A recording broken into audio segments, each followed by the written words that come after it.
أعوذ بالله السميع العليم من الشيطان الرجيم. بسم الله الرحمن الرحيم. السلام عليكم ورحمة الله وبركاته. الحمد لله رب العالمين، والصلاة والسلام على أشرف الأنبياء والمرسلين سيدنا ومولانا محمد وعلى آله وصحبه أجمعين. قال سبحانك لا علم لنا إلا ما علمتنا إنك أنت العليم الحكيم، ولا حول ولا قوة إلا بالله العلي العظيم. اللهم صل على سيدنا محمد وعلى آله وصحبه ومن تبعهم بإحسان إلى يوم الدين. أما بعد. Alhamdulillah, apa khabar sidang penonton setia Tanyalah Ustaz, biar tahu jangan keliru. Saya mengharapkan walau di mana jua kita semua berada, mudah-mudahan senantiasa dalam keadaan sihat walafiat, dirahmati lagi disayangi oleh Allah Subhanahu wa taala. Amin Allahumma amin. Alhamdulillah, para penonton, ibu-ibu, ayah-ayah bakal penghuni syurga Allah Subhanahu wa taala. Alhamdulillah, pada pagi ini kita kembali bersiaran dalam Tanyalah Ustaz, biar tahu jangan keliru, dan tajuk yang sekira cukup menarik bagi edisi Isnin pada hari ini, hari Isnin 29 Mac 2021, juga bersamaan dengan 15 Syaban 1442 Hijri. Dan alhamdulillah, saya mengucapkan, kami di Tanyalah Ustaz mengucapkan salam nisfu Syaban kepada semua. Mudah-mudahan Allah Subhanahu wa taala mengampunkan dosa kita, dipermudahkan urusan kita, dijadikan kita insan yang istiqamah dalam amalan kehidupan kita. Amin insya-Allah, mudah-mudahan. Dan alhamdulillah, pada pagi ini tajuk yang akan kita bicarakan dalam bab akhlak pemaaf. Tajuknya pemaaf, topik yang kita bicarakan pada pagi ini. Jadi kita bawakan ke studio tetamu undangan kita yang berbahagia, Ustaz Haris Fazilah Abdul Halim. Assalamualaikum Ustaz. Waalaikumsalam warahmatullahi wabarakatuh. Selamat datang ke Tanyalah Ustaz. Masya-Allah, tabarakallah. Dan saya kira ini kali pertama kita diganding Ustaz, dan saya kira tajuk yang cukup menarik untuk kita perkatakan iaitu dalam bab akhlak pemaaf. Dan sebagaimana biasa, kepada para penonton yang ingin mengajukan sebarang persoalan atau kemusykilan, jangan malu, jangan segan, terus hubungi kami menerusi talian bebas tul 1800 881677, 1800 881677, atau paling mudah terus sahaja tinggalkan komen dan juga soalan anda menerusi laman rasmi Facebook kami, Tanyalah Ustaz TV3. Dan jangan lupa bagi menonton menerusi FB Live untuk tekan butang kongsi, kita sebar luaskan. Dan juga kita bersiaran serentak menerusi TV3 dan TV9. Di TV9 kita lanjutkan siaran tambahan sehingga jam 8.30 pagi. Jadi terus dia menonton kami sehingga ke hujung rancangan insya-Allah. Dan baiklah, yang bagi Ustaz dan juga sidang penonton, sebagaimana biasa, kita lihat terlebih dahulu statistik COVID-19 yang sedang melanda negara kita pada ketika ini. Kita masih lagi berjuang untuk menghadapi pandemik COVID-19. Dan kes baru sehingga semalam menerusi laman rasmi Kementerian Kesihatan Malaysia, sebanyak 1,302 kes direkodkan, menjadikan jumlah kes keseluruhan 341,944. Manakala kes sembuh baru 1,127 kes, menjadikan jumlah kes sembuh keseluruhan 326,309 kes. Dan 4 kematian baru dicatatkan, menjadikan angka kematian sebanyak 1,255. Saudara sedang penonton, ibu-ibu, ayah-ayah bakal penghuni syurga Allah Subhanahu wa taala, mari kita terus berdoa, bermunajat kepada Allah Subhanahu wa taala. Mudah-mudahan Allah memberikan jalan keluar kepada kita daripada belenggu pandemik COVID-19 ini. Amin insya-Allah, mudah-mudahan dengan keberkatan nisfu Syaban yang mulia ini. Baik, yang berbahagia Ustaz, saya kira tidak perlu saya berbicara panjang, banyak yang akan kita kongsikan pada pagi ini untuk topik akhlak pemaaf. Jadi saya serahkan kepada yang berbahagia Ustaz untuk mukadimah, dipersilakan. Assalamualaikum warahmatullahi wabarakatuh. Assalamualaikum warahmatullahi wabarakatuh. A'udzu billahi samil alim minasyaitonir rajim. Bismillahirrahmanirrahim. Alhamdulillahi rabbil alamin, wassalatu wassalamu ala sayyidina Muhammadinil fatih lima ughliq wal khatim lima sabaq wan nasiril haqqi bil haqqi wal hadi ila siratil mustaqim wa ala alihi wa sahbihi haqqa qadrihi wa miqdarihi al-azim. Asyhadu an la ilaha illallah wahdahu la syarika lah, wa asyhadu anna sayyidana Muhammadan abduhu wa rasuluh. Allahumma salli ala sayyidina Muhammad wa ala ali sayyidina Muhammad, amma ba'd. Terima kasih pada dai Anas ya, yang bersama-sama yang begitu ceria ya. Saya pertama kali bersama dengan Dai Anas ya, jazakallah. Jadi alhamdulillah kita bersyukur kepada Allah SWT ya, dan juga lupa kepada penerbit dan juga kru yang bersama-sama kita pada pagi ini, seawal pagi ya, untuk bersama-sama ya membicarakan tentang orang kata ini berkaitan dengan kehidupan kita ini, berkaitan dengan yang kita nak bincangkan pada hari ini, iaitu dalam sudut ilmunya, disiplin ilmunya dipanggil sebagai ilmu akhlak ya, ataupun kalau kita kata iman, Islam, ihsan, akidah, syariah, akhlak. Maknanya kita sedang membicarakan tuan-tuan dan puan-puan yang dirahmati Allah, satu tajuk sifat mahmudah ya, sifat-sifat terpuji yang disusun oleh ulama-ulama kita, iaitu antaranya ialah sifat pemaaf ya. Jadi kita ni tuan-tuan dan puan-puan ya, sedang penonton yang saya kasih sekalian ya, kita dalam kehidupan kita ni ya, kita tidak dapat lari daripada buat silap ya. Allah Subhanahu Taala sendiri ya, mengingatkan kita. Begitu juga Nabi SAW selalu ingatkan kita. Apa kata Nabi? Kullu bani Adam khata' wa khairul khata'in tawwabun. Atau kama qala Rasul sallallahu alaihi wa alihi wasallam. Semua anak Adam melakukan kesalahan, melakukan kesilapan. Tapi sebaik-baik mereka yang melakukan kesilapan itu ialah kembali balik kepada Allah, yang bertaubat pada Allah. Dan berarti kata kalau dalam kes yang kita nak bincangkan pada hari ini ya, setelah kita buat salah cepat-cepat ya, kita minta maaf ya. Jadi itu perkara yang akan kita bincangkan. Jadi tuan-tuan dan puan-puan sidang penonton yang dirahmati Allah sekalian, apa itu pemaaf ya? Pemaaf ni ya, sana ya ni, kita adalah salah satu daripada sifat terpuji ya, sifat terpuji yang sangat dipuji oleh Allah SWT. Maknanya sifat pemaaf ni, kalau kita akan bincang lanjut nanti, dia benda yang sembang boleh lah ya. Sembang sedap. Pelaksanaan itu.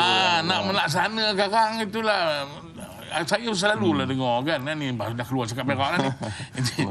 Selalulah dengar orang akan cakap, ya ustaz bolehlah cakap ampunkan, minta maaf, boleh maafkan orang. Ustaz tak kena. Bahasa itu selalu kita dengar. Situasi jadi, yang sering berlaku lah. Ya, kan jenuh kita nak cerita tu. nak bagi dia cool, nak bagi dia ni kan. Tapi tak apa, kita bincangkan. Kita orang yang tahu-tahulah kan. Orang yang merasainya ya. Man lam yazuk lam yadri ya. Orang patah harap kata, barang siapa yang tak rasa dia tak tahu ya. Jadi Allah Subhanahu Wa Taala menyebut dalam surah Al-Imran. Surah Al-Imran ni surah ya, ayat 134. Cerita khusus bagaimana kedudukan orang yang mengampunkan cepat memaafkan orang ya. Satu, dia ada dua keadaan. Satu keadaan orang yang nak minta maaf tu, satu keadaan orang yang nak memaafkan tu. Itu dua benda tu. Kadang-kadang dia dalam satu pihak yang nak minta maaf tu pula biasalah, cakap aku nak minta maaf kot. Allah, dia yang mula dulu. Dia yang mula dulu. Siapa dia nak minta, siapa dia aku nak minta maaf. Ini penyakit ni pun satu benda yang kita kena tengok juga. Itu saya pun cakap pada diri saya sebenarnya kan. Risau juga. Jadi yang keduanya, orang yang dipohon kemaafan itu, adakah dia maafkan ya? Memanglah orang yang selalunya yang beratnya itu ialah orang yang dia buat salah itu. Memohon maaf lebih mudah daripada yang memberi maaf ya. Kita pun tak tahu. Jadi Allah sebut dalam surah tu Ali Imran ayat 134, saya sebut. Jadi auzubillahi minasyaitonirrajim, wasari'u ila maghfiratin min rabbikum wa jannatin 'arduha as-samawati wal ard u'iddat lil muttaqin الذين ينفقون في السراء والضراء والكاظمين الغيظ والعافين عن الناس والله يحب المحسنين. صدق الله العظيم. Wasari'u ila maghfiratin min rabbikum. Bersegeralah kalian, bersegeralah kamu kepada keampunan Tuhan kamu. Dan syurga subhanallah. Syurga itu apa? Syurga yang seluas langit dan bumi luasnya ya Allah. Ya Allah telah tetapkan pada kita ya. Allah sediakan pada siapa untuk syurga itu? Pada orang-orang yang bertakwa. Siapa dia orang yang bertakwa yang menjadi jaminan Allah itu? Alladzina yunfiquna fis sarai wad dara. Mereka yang membelanjakan hartanya pada keadaan susah, dalam keadaan senang. Hari ini kan dalam suasana Covid, tolong saudara sana, tolong saudara sini. Mana yang tak yang orang kata kerjanya dihentikan. Sama-samalah. Sikit makan sikit, banyak makan banyak. Kebajikan kan, kita pun alhamdulillah masyarakat kita ni sana ya. Bab menolong ni alhamdulillah. Dia peka. Tapi yang kemut pun ramai juga. Itu masalah yang kemut itu kita. Dia. Itu tak tahu nak macam mana yang kemut ni kan. Tak apalah, kita doakan yang terbaik untuk mereka ya. Jadi begitulah, dalam keadaan susah senang, wal kadhimin al ghaiz, mereka yang dapat menahan diri daripada marah, dan wal afin. Ini kita Allah, wal afin anin nas. Allah angkat darjat orang yang memaafkan kesalahan orang lain. Kenapa? Allah sangat menyintai orang-orang yang berbuat kebaikan. Subhanallah. Tadi saya sebut pada Ustaz Anas ya.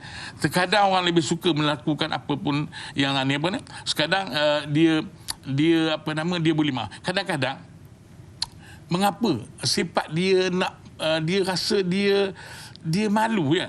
Dia malu nak minta maaf. Ini satu juga sifat malu. Ya, kenapa dia malu? Mungkin kan dia rasa dia lebih tinggi kan. Ini pun saya nak ingatkan pada diri saya, tuan-tuan dan puan-puan sedang pendengar, sedang penonton yang dikasihi Allah sekalian. Ada 3 sifat ini. 3 sifat ni kalau boleh kita tolonglah ya. Ya, itu petanda kita berada di dalam keadaan takabur, atau bahasa modennya sekarang ego. Kita ego. Apa egonya? Orang ego ni apa dia? Satu, dia merasa diri dia lebih baik daripada orang lain. Ini bermasalah. Ya. Dia merasa diri dia lebih mulia, lebih baik daripada orang lain. Nombor 2, dia memandang orang lain dengan pandangan penghinaan. Dia tengok orang tu dia siapa yang cakap tu? Dia ke? Tak payahlah. Tak payahlah. Macam biasa dengar dia lah. Zahri Fadilah. Tak payahlah. Contoh minta maaf lah kan. 2. Yang ketiga, sukar menerima kebenaran. 3 ini yang menyebabkan itu. Kalau seseorang itu ada 3 sifat ini, bermakna dia sudah menjadi orang yang takabur. Na'udzubillah. Ya, la yadkhulul jannah man kana fi qalbihi mithqala dzarratin min kibir. Na'udzubillah. Kita minta Allah lindung kita. Maknanya tak masuk syurga orang yang ada dalam dirinya walaupun seberat zarrah tadi kan, misqala zarrah tadi, benda yang paling kecil yang boleh kita ukur daripada sifat takabur. Ada sikit aja. Allah, itu yang ialah kita mengaji akhlak ni memang tuan-tuan dan puan-puan tasawuf ini kita kena dalami maknanya betul-betul ya. Subhanallah, mudah-mudahan Allah menyelamatkan kita daripada sifat-sifat yang tak baik ni. Amin ya Rabb ya. Amin insya-Allah. Hadirin hadirat sidang penonton kekasih Allah sekalian ya. Nabi dia menyebut ya, dalam sebuah hadis ya, yang sangat menarik untuk kita renungi. Salasun uqsimu alaihinna ma naqasat sadaqah min malin wa ma zada Allahu 'abdan bi'afwin illa 'izzan wa ma tawadda'a ahadun lillahi illa rafa'ahu Allah. Apa dia maksudnya? Ada 3 golongan yang berani bersumpah untuknya. Aku berani, kata Nabi. Pertama, tidaklah berkurang harta kerana sedekah. Orang yang rajin sedekah itu memang kita yakin, kita tengoklah mana-mana pun kita pergilah pusat-pusat zakat. Saya selalu saya bersama dengan kawan-kawan pusat-pusat zakat ni. Mana-mana yang katalah tahun ini dia bayar 100,000 kata dia pada syarikat dia berjaya membayar zakat.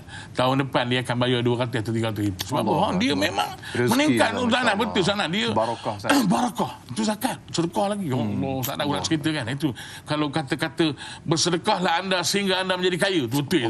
Betul rupanya kan. Tunggu kaya baru nak sedekah. Tapi orang tunggu kaya baru nak sedekah tu bila kan? Itu belum lagi sampai sudah pagi. Allah, kalau macam itu sana habis kita kan. Ya na'udzubillah ya. Okey.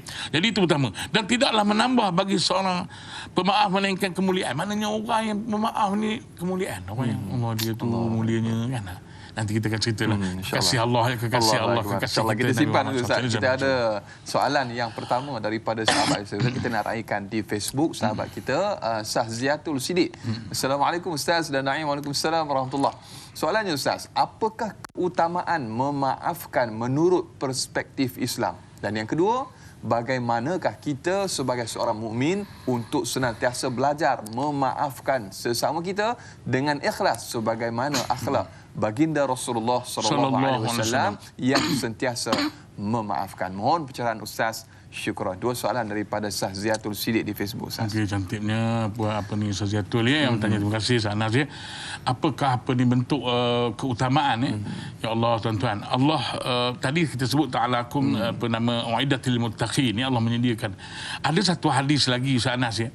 Yang Nabi sallallahu alaihi wasallam ya kepada puan yang bertanya tadi ya. Jadi Nabi kata apa? Pada hari kiamat esok, kiamat ni tengah ramai ni kan. Kita nak gambar macam mana, saya pun tak boleh sana. Nak gambarkan suasana orang punya ramai, ya Allah. Tengah kalut masing-masing dah tak peduli dah. Aku kira amalan aku je, ya Allah. Takut ni, ini cerita takut ni kan. Memang tak tahu nak cerita lah. Ya, bagaimana suasana itu. Jadi dengarlah panggilan tu. Izakan yaumul qiyamah yunadi munadin fayaqul. Ada satu suara yang apa ni kuat kata. Ya, seorang yang satu suara dalam ramai-ramai itu, ainal afuna 'anin nas. Semana dia orang yang rajin mengampunkan dosa orang, rajin memaafkan kesalahan orang lain. Allah, untungnya kumpulan ini kalau kita dapat masuk, termasuklah saya berdoa pada Allah, Allahumma ja'alni minhu ya Allah, masukkanlah aku dalam golongan yang disebut oleh Nabi Muhammad sallallahu alaihi wasallam, masukkanlah kami ya Allah ya.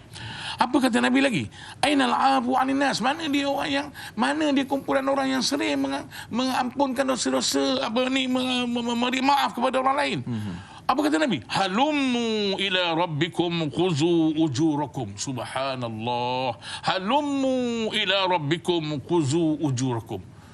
Mari kamu kepada Tuhan kamu. Tuhan panggil kamu. Ambil pahala-pahala kamu. Ambil ganjaran-ganjaran kamu yang banyak. Wa qala kulli muslim iza afa yudkhilahu Allahu jannah. Masuklah kamu ke dalam syurga. Subhanallah ya. Jadi begitu. Jadi itu maknanya itu sebagai satu motivasi untuk kita. Yalah kan. Itu saya tadi kan ada tu yang akan fikir sembang. Ya, nak maaf tu bukan satu kesalahan itu. Orang yang buat salah memang boleh cakap. Tapi orang yang kena tu. Tapi tak apa tuan-tuan dan puan. Ya, benda ini kita kena ingat apa? Kita kena ingat satu je sana ya. Ya, ni kita kongsi sana. Kita hidupkan lama kat dunia ni, itu ceritanya. Sekejap je. Kejap je. Jadi kalau kita tak maafkan sampai bila kan? Sampai bila? Jadi begitu. Jadi peringatan saya bernama nasihat saya kepada sahabat tadi begitulah ya mana. Kalau yang kedua, bagaimana untuk sentiasa belajar memaafkan itu, ya kita buat dari kecil lah. Didik anak-anak kita, keluarga kita, ni salah tu, adik salah, adik dah buat salah dengan abang tu, adik dah pecahkan dah koyakkan buku abang, jadi minta maaf kat abang, minta maaf. Jadi pendidikan itu bila kita lakukan dalam suasana yang begitu, insya-Allah sana mudah-mudahan melentur buluh ni biar dari rebungnya memang dapat betul insya-Allah ya. Kadang-kadang dia tengok mak ayah dia tak buat pun, tapi mak ayah dia suruh dia buat kepimpinan melalui tauladan. Itu masalah lah, dia kena kepimpinan. Itu selalunya kan yang kelemahan kita. Allahu Akbar. Dan sebab itu Ustaz, kita perlu menunjukkan tauladan yang baik kepada anak-anak kita. Mudah-mudahan kita dengan kita menunjukkan akhlak yang baik sebagaimana Nabi sallallahu alaihi wasallam. Allah Subhanahu wa taala memberkati kita dan juga keluarga serta generasi kita. Baiklah Ustaz, kita nak berehat terlebih dahulu untuk permulaan topik kita pada pagi ini. Insya-Allah banyak lagi yang akan kita kongsikan. Saudara jangan ke mana-mana. Biasakan kehidupan normal baharu dakwah. Tanyalah Ustaz, sampaikan biar tahu, jangan keliru, kembali bergabung selepas ini.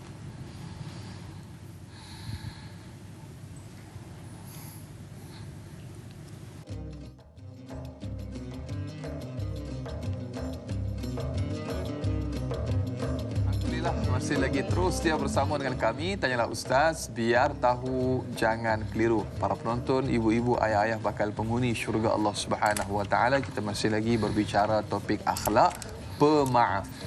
Jadi saya kira banyak perkara ataupun input-input yang kita dah pun kongsikan untuk mukadimah atau permulaan. Kita masih lagi bersama dengan yang berbahagia Ustaz Haris Fazilah Abdul Halim. Dan Ustaz, kita nak raikan lagi soalan daripada sahabat kita yang bertanya di Facebook, iaitu Ustaz Rasid Cik Ci. Assalamualaikum Ustaz dan Naim. Waalaikumsalam warahmatullahi. Mana yang lebih aula, pemaaf atau memohon maaf? atau kedua-duanya sangat dituntut di dalam Islam. Dan yang kedua, ungkapan maaf sememangnya mudah dilafazkan, namun jika hati dan niat tidak disertai dengan sifat ikhlas, adakah ciri orang yang sebegini belum layak digelar sebagai seorang yang pemaaf? Mohon Ustaz kongsikan. Syukran. Biar tahu, jangan keliru. Dua soalan daripada sahabat kita. Mana yang lebih utama, memberi maaf ataupun meminta maaf? Ustaz, Allahu Akbar. Terima kasih. Terima kasih Ustaz Nas, ya. Jadi ialah ya, dua benda kan, dua keadaan yang apa nama, memberi maaf ataupun ya, kita pun tahu tadi ya, macam kita sembang tadi Ustaz Nas, ya. Kita bincang, maknanya orang yang memohon maaf itu dia sebenarnya lebih mudah, walaupun kadang-kadang ada ego dan sebagainya, dengan orang yang dia minta maaf tu. Melihat kesalahan, ya, tengok kesalahan, kadang-kadang Allahu Akbar, kadang-kadang benda yang kadang-kadang betul juga dia cerita, Ustaz, saya nak cerita maaf apa semua, Ustaz, saya boleh maafkan Ustaz, tapi Ustaz tengok, ya, saya nak cerita Ustaz, cerita saya berdengar lah kan, cerita apa? Dia kata ginilah, dia nak pinjam duit kat saya, dia kata dia anak dia tak makan lah, apa semua, rumah dia ada masalah lah, keluarga kami dah kerja. Kita pun bagilah Ustaz, bagi, banyak dia minta, kita bagi. Kemudian rupanya dia pergi joli duit saya Ustaz. Dia joli. Ya, macam mana ni Ustaz? Macam itu saya nak minta, saya nak ampun dia Ustaz. Nak senang-senang nak maafkan kesalahan dia Ustaz. Tak, mamanya tak boleh Ustaz. Dia itu kan bahasa. Jadi jenis-jenis macam itulah. Mungkin ada lagi dalam suasana yang lebih teruk lagi, yang lebih dahsyat lagi, apa nama, mungkin apa nama, kesakitan ataupun kepayahan ataupun itu penipuan dalam bentuk penipuan, dalam bentuk-bentuk yang menyakitkan hati atau menyakitkan fizikal. Boleh jadi waktu itu. Jadi hadirin sidang penonton Zanas, ya. Jadi macam mana suasana itu berlaku. Jadi bagi saya, ya, dua-dua keadaan itu, tapi nak kata lebih, yang mana lebih baik, sebenarnya dua-dua baik. Dua-dua itu diiktiraf oleh Allah Subhanahu Wa Taala. Orang yang memohon maaf diangkat oleh Allah Subhanahu Wa Taala, ya, wal afina 'anil nas. Tapi banyaknya yang kita jumpa ayat-ayat lebih kepada yang mengampunkan. Sebab apa? Sebab yang mengampunkan dosa, yang mengampunkan itu, yang memberi maaf itu susah. Contoh yang paling menarik lah yang kita boleh fikani lah sana saya, Nabi kita Muhammad sallallahu alaihi wasallam, mana adalah contoh teladan. Allah mengiktiraf, wa innaka la'ala khuluqin azim. Tak ada dah pada diri kamu wahai Muhammad terdapat satu akhlak yang sangat luar biasa, sangat hebat. Jadi contoh teladan inilah yang menjadi ikutan kita sebenarnya, tuan-tuan. Tak usah pergi jauh-jauh lah, ya. Pergi Nabi kita Muhammad sallallahu alaihi wasallam. Allah cipta baginda untuk kita contohi. Bagaimana sifat baginda? Baginda tak tahu berdendam, baginda tak tahu membenci orang, baginda tak tahu, tak reti untuk nak mengutuk orang, mengata orang, memfitnah orang. Itu bukan sifat Nabi sallallahu alaihi wasallam. Bahkan dalam dakwah baginda, siri dakwah yang paling terkenal, kita tahu ceritanya ketika baginda kita Muhammad sallallahu alaihi wasallam berdakwah di Taif. Ya, Taif, ya. Bagaimana suasananya? Semua orang tahu kan, kalau kita pergi Taif, tuan-tuan pergi ke Mekah, apa ni, buatlah ziarah ke Taif, tengok, ya Allah, kan. Kita tengok suasana di Taif itu. Alhamdulillah hari ni kan, berkat doa Nabi itu, maka Allah Subhanahu Wa Taala telah orang kata apa? Menerima doa Nabi itu. Kenapa? Kerana ketika Nabi dibaling dengan batu sampai berdarahnya kakinya, sampai kata dalam riwayat kata darah Nabi itu mengalir di dalam kasut Nabi itu macam becah kita lalu. Punya banyaknya darah Sayyidul Anam, kekasih Allah ini yang diuji oleh Allah begitu. Sehingga datanglah Jibril bersama dengan malaikat penjaga gunung. Dua gunung ini. Ya. Tapi Nabi SAW menyatakan bahawa aku bukan diutus untuk ini, aku bukan diutus untuk melaknat, aku bukan diutus untuk menghukum mereka, ya kan? Sampai Nabi kata, Allahumma di qaumi fa innahum la ya'lamun. Ya Allah, ya, berilah petunjuk hidayahmu ya Allah kepada kaum aku, kerana mereka tidak mengetahui. Dan Nabi mencerita kepada malaikat bahawa yang diharapkan oleh Nabi ialah zuriat keturunan daripada Taif itu. Akhirnya dengan izin Allah Subhanahu Wa Taala, di Taif itu, tuan-tuan dan puan-puan, habis semua Islam. Allah dapat hidayah Ustaz, masya-Allah. Sayyiduna Abdullah ibn Abbas radhiyallahu taala anhuma dimakamkan di sana. Tapi nak pergi tak dapat. Saya teringin nak pergi masuk. Insya-Allah lepas ni Ustaz. Nak masuk kubur tu tak boleh, dia tutup kan. Allah malam nak masih apa. Ya. Jadi itu antara yang boleh kita kongsikan insya-Allah ya. Alhamdulillah, mudah-mudahan terjawab persoalan sahabat kita yang bertanya. Dan yang bagi Ustaz dan juga sidang penonton, kita mungkin boleh raikan terlebih dahulu pemanggil kita yang telah pun berada bersama kita di talian pada ketika ini. Halo, Assalamualaikum. Waalaikumsalam warahmatullahi taala wabarakatuh. Daim dan ustaz dan kru-kru semua dirahmati oleh Allah, memohon-doa lah. Amin, insya-Allah. Ya Allah, kita minta pada Tuhan, biarlah COVID-19 ni biar Tuhan ambil balik. Amin, insya-Allah. Mudah-mudahan. Apa khabar Mamu? Ya, ni Mamunya soalan pula. Mamu ada harta. Mamu jual dekat orang harta tu. Harta Mamu banyaklah. Ya, ya. Mamu jual. Tapi Mamu mai tumpang orang punya tanah punya pasal Mamu buat rumah. Tapi Mamu minta maaf. Saya tak maaf kat Mamu kerana Mamu ada harta. Pasal apa yang Mamu mai buat rumah. Tanah dia rumah. Dan tu dia tak mau maaf. Lagu mana Mamu nak buat? Mamu nak kena pecah rumah tu kah? Atau tak kah? Tapi tanah orang lah. Tanah Mamu harga tinggi. Tanah dia harga rendah. Tapi Mamu mai buat dengan tak minta izin. Tapi lah Mamu nak minta maaf. Dia tak mau maaf. Lagu mana Mamu nak buat? Atau Mamu nak kena pecah rumah tu kah? Atau tak kah? Yang tu soalan Mamu. Doa-doa kat Mamu. Amin, insya-Allah. Mamu takkan iman. Assalamualaikum warahmatullahi wabarakatuh. Assalamualaikum warahmatullahi wabarakatuh. Terima kasih Mamu Hanifah dari Georgetown, Pulau Pinang yang bertanya soalan berkenaan dengan krisis yang berlaku dengan orang lain. Mungkin akibat kita terguna haknya ataupun kita mengambil haknya sedikit. Jadi apakah perlu dipulangkan kembali? Tidak cukup sekadar perkataan maaf Ustaz. Bahkan perlu mengembalikan mungkin ataupun menggantikan dengan barang yang mungkin sama ataupun lebih daripada barang yang digunakan. Mungkin sedikit komen dan juga penjelasan daripada Ustaz. Yalah. Ini yang berlaku kadang-kadang kita tersilap, terambil barang orang ataupun kita termakan, terminum dan sebagainya tanpa kita meminta izin kepada tuan punya barangan itu, makanan itu dan sebagainya. Jadi bagaimana caranya? Wallahu a'lam bissawab. Saya merujuk kepada guru-guru saya dulu menyebut kalau kita tanya masalahnya selalunya kalau kita macam tadi jugalah, macam mana kita nak serahkan balik barangan orang yang dah tak ada, waris pun tak jumpa, macam mana nak buat kan? Itu selalu persoalan tu keluar. Macam mana kita nak buat? Atau contoh lagi, itu dari segi barangan. Macam mana nak buat Ustaz? Orang yang saya buat salah tu dah meninggal dunia Ustaz. Macam mana saya nak? Saya tak boleh buat apa. Menangis-nangis dia kan. Kita pun tersentuh juga. Kita pun menung juga. Bukan menung apa Ustaz. Aku pun serupa itu juga mah. Kok kita pada buat kat orang macam tu kan. Jadi kita astagfirullahalazim ya Allah. Bukan kadang-kadang Tuhan datang dengan kita tu mengingatkan kita, menyentuh kita. Astagfirullahalazim. Adakah aku macam dia? Gitu ya. Jadi bagaimana caranya? Kalau kita tak jumpa waris orang waris dan sebagainya, kita boleh sedekahkan di tempat-tempat yang baiklah, masjid ke atau rumah yatim dan sebagainya. Niatkan. Ustaz apa ni? Kita boleh niat, mana kita niatkan saja pada mudah-mudahan orang itu disampai kepada yang memilih itu. Dan yang kedua, kalau kadang-kadang kes yang macam tadi macam orang tu dah meninggal, kita buat salah dengan dia. Macam mana buat? Itu pun satu soalan. Kita doakan keampunan bagi dia. Betul. Mudah-mudahan ada. Dalam Islam ni rupanya ada cara. Tapi janganlah kita dah tahu macam itu, tak payahlah. So aku biar dia mati. So itu berat. Allah mengetahui apa yang ada dalam sanubari kita. Jangan kita mengambil ringan dalam perkara memohon kemaafan ini. Begitu kan. Sebab kadang-kadang secara teknikal yang mungkin dalam urusan hal ehwal tanah, pemilikan rumah dan sebagainya.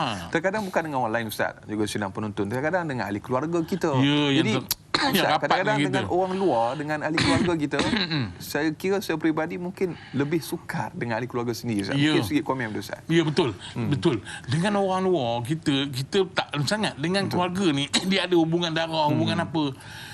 itulah yang sampainya kalau kita lihat sampai kes pembahagian harta pusaka itu yang jadi tak dituntut berbilion-bilion tu.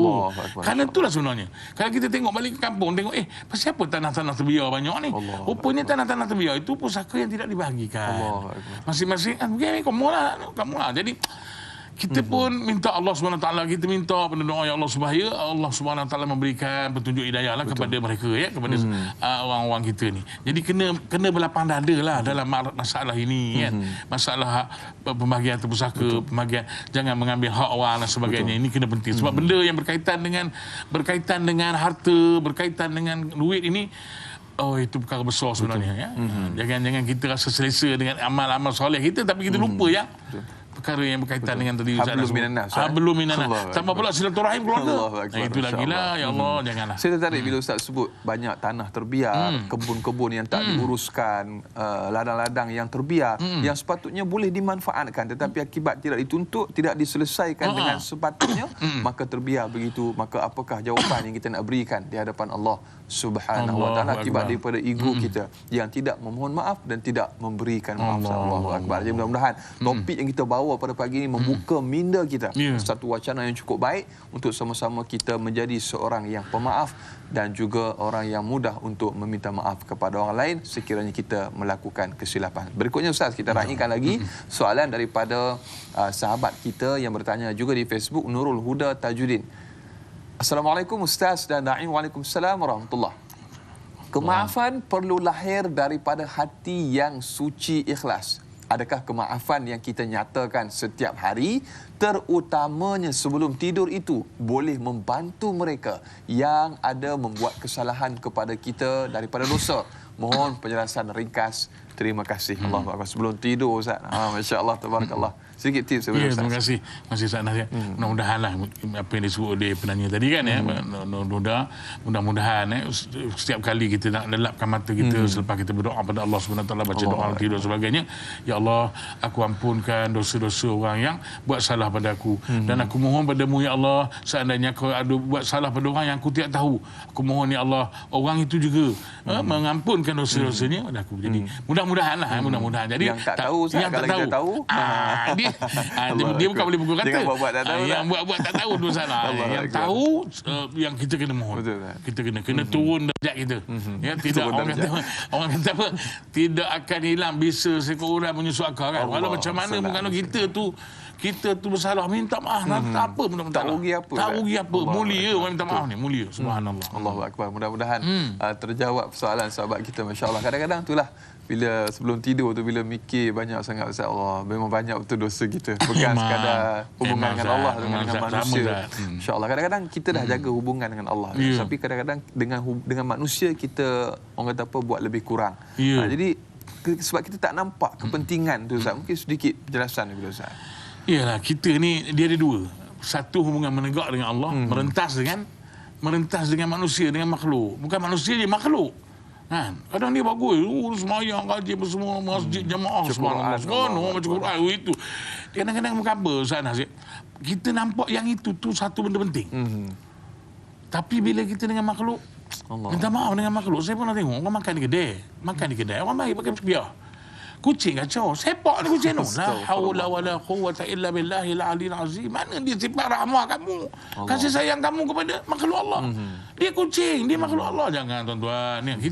Itu saya tengok, macam mana dia hilang sifat rahmahnya. Tadi dia mengadu pada Allah, dia minta pada Allah ampunan dan sebagainya. Tapi bila keadaan begitu, dia jadi lain. Auzubillah, ya. Jadi kita ni dengan Allah kena jaga, dengan manusia. Sebab Allah Subhanahu Wa Taala, ia tidak akan orang kata apa, memperdulikan kita. Sebab kalau kita tengok dalam hadis-hadis bagaimana seorang wanita yang soleh, bagi kita tengoknya, Sayyidina Aisyah menceritakan kepada Nabi, wanita itu berpuasa di siang hari, malamnya qiyamul lail. Tapi Nabi kata dia neraka. Allahu akbar, masya-Allah. Terkejutlah Siti Aisyah, apa jadi hobi itu? Rupa-rupanya tuan-tuan, subhanallah, kerana dia menyakiti jirannya dengan mulutnya. Subhanallah. Itu maknanya hubungan silaturahim jangan kita putuskan, ya. Kuatkan, kerana itulah membuatkan kasih sayang Allah pada kita bersama. Amin, insya-Allah. Mudah-mudahan Allah Subhanahu Wa Taala memberikan kepada kita, melunakkan hati kita untuk kita mudah memaafkan orang lain. Berikutnya Ustaz dan juga sidang penonton, kita nak raikan lagi Ustaz pemanggil daripada sahabat kita Robizan Abu Bakar yang telah pun bersama kita di talian pada ketika ini. Halo, Assalamualaikum. Waalaikumsalam, Dayana. Ya. Assalamualaikum, Ustaz. Salam. Ni saya nak tanya, Ya, ya. bagaimana caranya masing-masing anak OKU, orang caci dia, hina dia, apakah kelak-kelak dia menuntut akan kemaafan itu? Ya, baik. Terima Itu kasih. soalan saya. Terima kasih. Sama-sama. Satu soalan daripada Robizan Abu Bakar, pemanggil kita yang saya kira mewakili suara-suara orang kelainan upaya Ustaz. Kadang-kadang ialah orang tak memahami apa yang kita lalui, kita menguruskan anak kita yang dalam keadaan sedemikian. Jadi cakap-cakap orang ni Ustaz, Allahu Akbar. Kita nak maafkan pun kita rasa berat Ustaz tu. Allahu Akbar. Orang yang dia pun tak minta lah begitu. Dia tidak minta dilahirkan begitu. Allah ciptakan begitu kerana sebab, ya. Saya mengucapkan tahniah lah kalau puan tadi kan ada anak OQ. Kerana Usan apa? yang tabah, Kerana sebenarnya itu Tuhan pilih.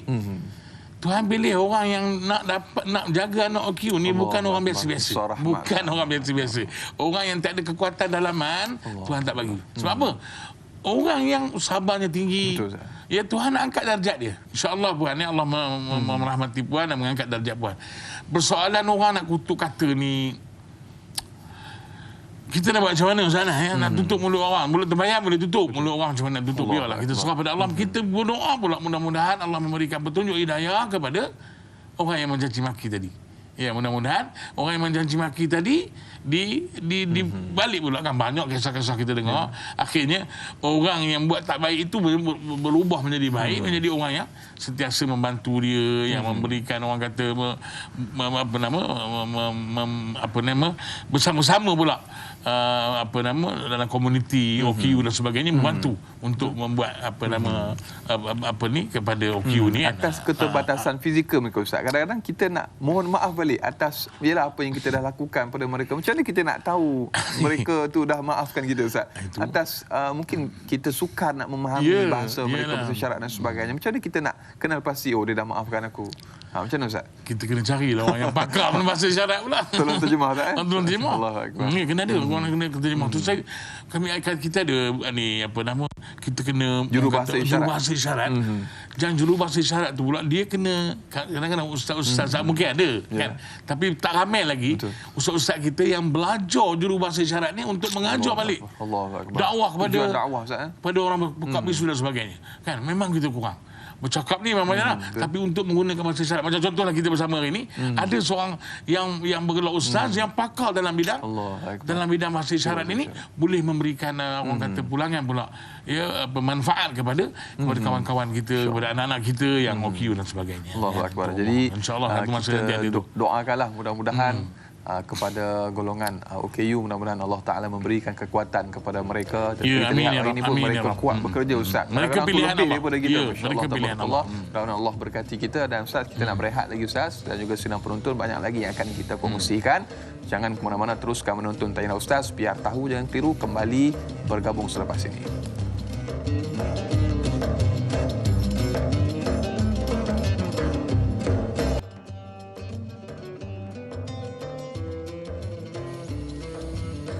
Alhamdulillah, masih lagi terus setia bersama dengan kami Tanyalah Ustaz, biar tahu jangan keliru. Alhamdulillah, para penonton, ibu-ibu, ayah-ayah bakal penghuni syurga Allah Subhanahu Wa Taala. Kita masih lagi berbicara topik akhlak pemaaf. Adakah anda seorang pemaaf? Adakah anda seorang yang mudah untuk memohon maaf jika melakukan kesilapan? Renung-renungkan dan selamat bermuhasabah dengan topik kita pada pagi ini. Baiklah Ustaz, kita nak raikan lagi soalan daripada sahabat kita di Facebook yang bertanya, Nur Hayati Ismail. Assalamualaikum Ustaz dan Ra'i serta kru Tanyalah Ustaz. Waalaikumsalam warahmatullahi. Bagaimana pula jika ianya membabitkan agama dan akidah kita? Sebagai contoh, isu penggunaan kalimah Allah dan penghinaan terhadap baginda Nabi Muhammad SAW serta Al-Quran. Mohon pencerahan daripada Ustaz. Terima kasih. Kak Ayat dari Rawang, Selangor bertanya Ustaz. Allahu Akbar. Ibarat menarik rambut dalam tepung. Tepung tidak berselerak. Ya, subhanallah. Ya. kita jelas dalam apa nama dalam Al-Quran suratul Kafirun lakum dinukum waliyadin. Itu jelas. Dan saya berkeyakinan lah kalau kita di negara ini Ustaz Anas kita toleransinya kuat antara agama. Kita masalah setakat ini kan alhamdulillah kita dah merdeka daripada tahun 57 sampai sekarang 2021. Kita rasa rusukan kaum tu tak ada lah kan, yang mana ada lah yang apa itu pun ada kes yang salah faham sedikit sangat. Tapi nak ceritakan kerana agama itulah kehebatannya negara kita Malaysia. Maknanya apa ni kesepaduan perpaduan kita masyarakat, keharmonian luar biasa, berkasih sayang di antara sesama apa nama rakyat. India dengan Melayu dengan Cina, walaupun apa sahaja agama mereka, tapi subhanallah kan kita sendiri pun Islam memang agama yang mengajak kepada kasih sayang kan? Itu semua yang menguntungkan. Tapi bila dia melibatkan akidah kan, dia kepercayaan, itu keyakinan kita sendiri pun dilarang. Dia dalam Islam dilarang. Jangan harus kita mengutuk-ngutuk agama orang lain, berdosa besar kita. Nak apatah lagi kita nak meruntuhkan rumah ibadat menghina orang, sembahan mereka. Menghina sembahan orang bukan Islam, itu satu kesalahan dalam Islam. Tak boleh kan. Itu katanya kita sebut lakum dinukum waliyadin. Oleh itu kita menyerulah pada pihak-pihak berkenaan kan. Dalam bab-bab ini kalau boleh penggunaan nama Allah itu khusus pada orang Islam. Itu tak boleh diganggu-gugat lah. Kita hak eksklusif. Itu hak eksklusif kita. Tak perlu dipakai pun, orang putih pun tak pakai. Rasanya Vatikan pun tak pakai Allah. Itu saya baru bangkit baru 2-3 saya dulu sempatlah juga ni Ustaz apa nama ni Anas masa belajar Mesir dulu, pergilah bekerja di Itali dan pergi ke Vatikan. Pernah dengarlah dia tak ada pula. Ya Allah, macam mana sini pergi pula ada. Jadi itu yang benda-benda yang kita kena harmonikan baliklah, jangan isu-isu. Jangan menyebabkan mencetuskan benda-benda yang begitulah. Saya rasa mencetuskan benda-benda itu buatkan kita tak syok duduklah. Jadi tak seronok kan kita bersangka buruk dengan sahabat-sahabat kita yang non muslim. Mereka baik sebenarnya. Mereka baik, mereka sangat baik dengan kita. Jadi kalau benda-benda rupi ni dicetuskan tak salah kan. Maknanya tak seronok lah. Kita jadi tak seronok, kita jadi ada prasangka-prasangka yang tak baik. Mudah-mudahan benda-benda macam ni kita hilangkanlah. Itulah Jangan kita bersikap prejudis dan juga skeptikal Ustaz. Kita elakkan daripada melakukan perkara-perkara sedemikian. Sementara kita pun banyak jiran-jiran yang bukan Islam dan mereka sendiri pun masya-Allah hidup sekian lama dengan kita, hidup dalam keadaan harmoni dan sebagainya Ustaz. Dan berikutnya Ustaz dan juga sedang penonton, kita raikan lagi pemanggil yang telah pun bersama dengan kita di talian pada ketika ini, Cik Omar Abdul Majid. Halo, Assalamualaikum. Warahmatullahi wabarakatuh. Dari Anas dan Ustaz Haris Fadilah, saya Omar Abdul Majid dari Felda Cini Timur 3 Pekan Pahang. Assalamualaikum Ustaz dan Dai. Assalamualaikum warahmatullahi wabarakatuh. Silakan soalannya tuan. Soalan saya begini ni Ustaz kita ni dalam berkawan ke bersaudara mara ke adik-beradik ke, kadang-kadang kita ni bila satu-satu selisih faham tu kita pun terasa sangat. Kadang-kadang orang tu dulu ada kata Ustaz luka di tangan nampak darahnya, luka di hati tak nampak. Tapi apabila kita memaafkan orang tak maafkan kan tak kena, maafkan pun maaf di mulut saja, di hati kadang-kadang teringat parut tu tetap ada Ustaz. Jadi kadang-kadang teringat apa yang dibuat. Jadi soalan saya, apakah kemaafan ini perlu keikhlasan ke ataupun di mulut saja ke, tak sampai ke hati? Bolehkah kita dianggap sebagai memaafkan orang ataupun bagaimana ke Ustaz status kemaafan macam ni? Itulah parut ni payah nak hilang Ustaz. Kadang-kadang teringat juga apa yang dikata walaupun mulut dah maafkan macam mana pun. Jadi itu soalan saya Ustaz dan Dai. Terima kasih banyak Ustaz dan Dai. Assalamualaikum. Waalaikumsalam warahmatullahi wabarakatuh. Terima kasih Tuan Haji Omar Abdul Majid dari Felda Cini Timur 3 Pekan Pahang. Soalan yang saya kira cukup menarik. Yalah, terkadang atas desakan keluarga, atas desakan isteri, kata abang pergi je lah minta maaf kan. Tak ikhlas pun tak apa, yang penting minta maaf. Adakah bila kita tak ikhlas tu orang kata kabul permintaan maaf kita tu, masya-Allah. Sikit perkongsian dulu Ustaz. Terima kasih Ustaz. Jadi benda-benda ni selalu laku kan. Maknanya berat hati kita. Yang minta maaf satu, yang memaafkan tu berat rasanya nak maafkan. Tapi kita kata kita maaf lah, siapa lah aku maafkan, di mulut je. Di hati sebenarnya tidak. Jadi apa kita tuan-tuan dan puan-puan, saya tahu keperitan itu. Cuma dalam kes kita lihat pada junjungan besar Nabi kita Muhammad sallallahu alaihi wasallam pernah berlaku dalam peristiwa peristiwa pembunuhan dalam perang Uhud, iaitu bapa saudara Ami kepada Sayyidina Nabi kita Muhammad SAW yang bernama Sayyidina Hamzah, kan? Sayyidina Hamzah bin Abdul Muttalib yang dibunuh oleh siapa, Ustaz Naib? Wahsy. Itu cantik. Wahsy menombak dia dengan cara curi. Tapi akhirnya Wahsy Islam. Akhirnya Wahsy masuk Islam. Allah Akbar. Subhanallah. Tetapi kalau kita baca dalam riwayatnya, Nabi masih lagi ada perasaan. Bukan Nabi tak maafkan Wahsy, ya Allah lagi maafkan Wahsy. Dia masuk Islam, selesai masalah. Tapi teringat-ingat kerana kasih dan sayangnya kepada bapa saudaranya. Itu saja. Kan Wahsy pernah jumpa Nabi, tapi Nabi kata, tak apa, kamu kalau boleh sorok sikit. Bukan Nabi, ya Allah tuan-tuan, kita kena mana sifat kemanusiaan Rasul itu, walaupun dia maksum, kan, kita kena faham. Maknanya dia ada sifat rasa, ialah orang yang dia sayangi, kamu cuba, tapi sekarang kamu dah Islam, betul, kan? Aku ada perasaan. Jadi saya rasa begitulah. Pelan-pelan lah tuan-tuan. Minta tadi, tuan bertanya tadi, Tuan Haji Omar. Pelan-pelan. Ya, kita kita, ya Allah ya Tuanku, kuatkanlah aku, ya Allah, untuk aku memaafkan kesalahan orang pada aku, ya Allah. Bukan mudah memanglah. Nak dapat iman yang begitu. Ya. Dia sebenarnya faktor iman. Betul. Iman itu kan. Bila iman kita sudah sampai ke tahap yang subhanallah, iman anbiya mungkin kita tak capai lah. Iman orang-orang soleh ini, mudah-mudahan bila dah kita didik hati itu, insya-Allah apa sahaja yang datang daripada orang buat tak baik dan sebagainya, kita sedia untuk memaafkan. Pernah berlaku ni Ustaz Anas, satu kisah berlaku di, kalau tak silap, di Mekah, Salafus Saleh. Dia keluar daripada Masjidil Haram, kasutnya hilang. Allah Akbar. Ini cerita lama lah, bukan cerita yang baru ni. Kadang tersilap letak ni masalah. Saya pun pernah hilang kasut. Kadang-kadang kita silap letak lah. Nombor tu lah mana-mana begini kan. Bukan hilang pun, orang tak curi pun. Tapi yang ini betul-betul hilang. Dicuri, diambil oleh orang lain. Menangis dia dengan bersungguh-sungguh menangis. Ya Allah, orang berkata, sabar, kita belikan baru. No, aku menangis. Aku bukan menangis pasal sepatu aku hilang. Aku menangis kerana aku kesiankan dia nak cari aku di akhirat esok. Dia punya iman macam mana tuan-tuan, ya. Dia punya hatinya begitu ikhlas. Ya, dia risau.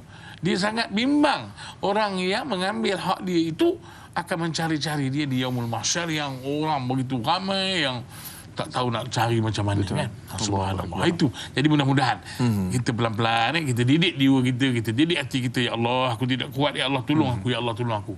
Kita sebenarnya sama siapa sahaja Sanas memang balik pada Tuhan. Betul. Tanpa kekuatan, tanpa Tuhan memberikan kita, tanpa Allah memberikan kita kekuatan, kita tak mampu. Betul. Kan? Jadi saya teringat bila Ustaz kongsikan, mudah-mudahan terjawab persoalan daripada Tuan Haji Omar Abdul Majid, soalan yang cukup menarik. Mudah-mudahan terjawab. Saya tertarik bila Ustaz sebut tentang Wahsy. Ini menunjukkan satu psikologi bahawa jika kita meminta maaf kepada orang lain dan orang tersebut mengenakan syarat, maka kita kena rendahkan ego kita. Dia kata, saya tak boleh tengok muka awak, tapi bukan sebab saya benci awak, saya nak ambil masa untuk saya tenangkan diri. Maka kita yang meminta maaf perlu memahami keadaan tersebut. Jangan kata, banyak pula syarat. Kan? Kita kena menghormati perasaan orang yang kita zalimi tersebut. Aku minta maaf mujur. Allahu Akbar. Di ego, ego. InsyaAllah. Dan berikutnya Ustaz dan juga sidang penonton, kita raikan lagi soalan daripada sahabat Facebook kita, Mas Ripah Nur Jamain, yang bertanya, Assalamualaikum Ustaz dan Da'i. Waalaikumsalam warahmatullahi. Setiap manusia tidak pernah lari daripada melakukan kesilapan dan kesalahan. Adakah kita perlu membuang perasaan malu untuk memohon maaf pada orang yang pernah kita sakiti, fitnah dan sebagainya? Mohon pencerahan daripada Ustaz, biar tahu, jangan keliru Ustaz. Allahu Akbar, nak buang perasaan tu Ustaz. Itulah kata tadi, dia benda ni apa-apa saja kan kita sebut tentang Mahmudah ini. Dia tu sebab kalau kita tengok dalam kajian ulama kan, ulama tasawuf, ulama ul akhlak ini, dia akan mulakan dengan penulisan dia dengan hati. Jantung hati, kalau penawar bagi hati oleh Syekh Abdul Qadir bin Muttalib Al-Mandili itu, jantung hati kan, jantung hati, mana jantung hati itu, hati yang hakikat kepada hati. Dia akan bincangkan persoalan hati dulu. Sebab apa? Imam Al-Ghazali rahimahullah, Imam apa nama Muhammad Al-Ghazali, Hujjatul Islam Barakatuh Al-Ghazali rahimahullah juga bawa persoalan hati. Kenapa? Persoalan ini membentuk benda ini, dia akan menghilangkan perasaan-perasaan yang ditanya oleh sahabat-sahabat kita tadi kan, oleh saudara kita tu. Maknanya dengan kita didik jiwa kita buang sikap tu, ya Allah, mintalah ya kita istiqamah. Mudah-mudahan ya dengan iman, dengan takwa kita, ya Allah aku salah dengan orang, ya Allah aku ada buat ni.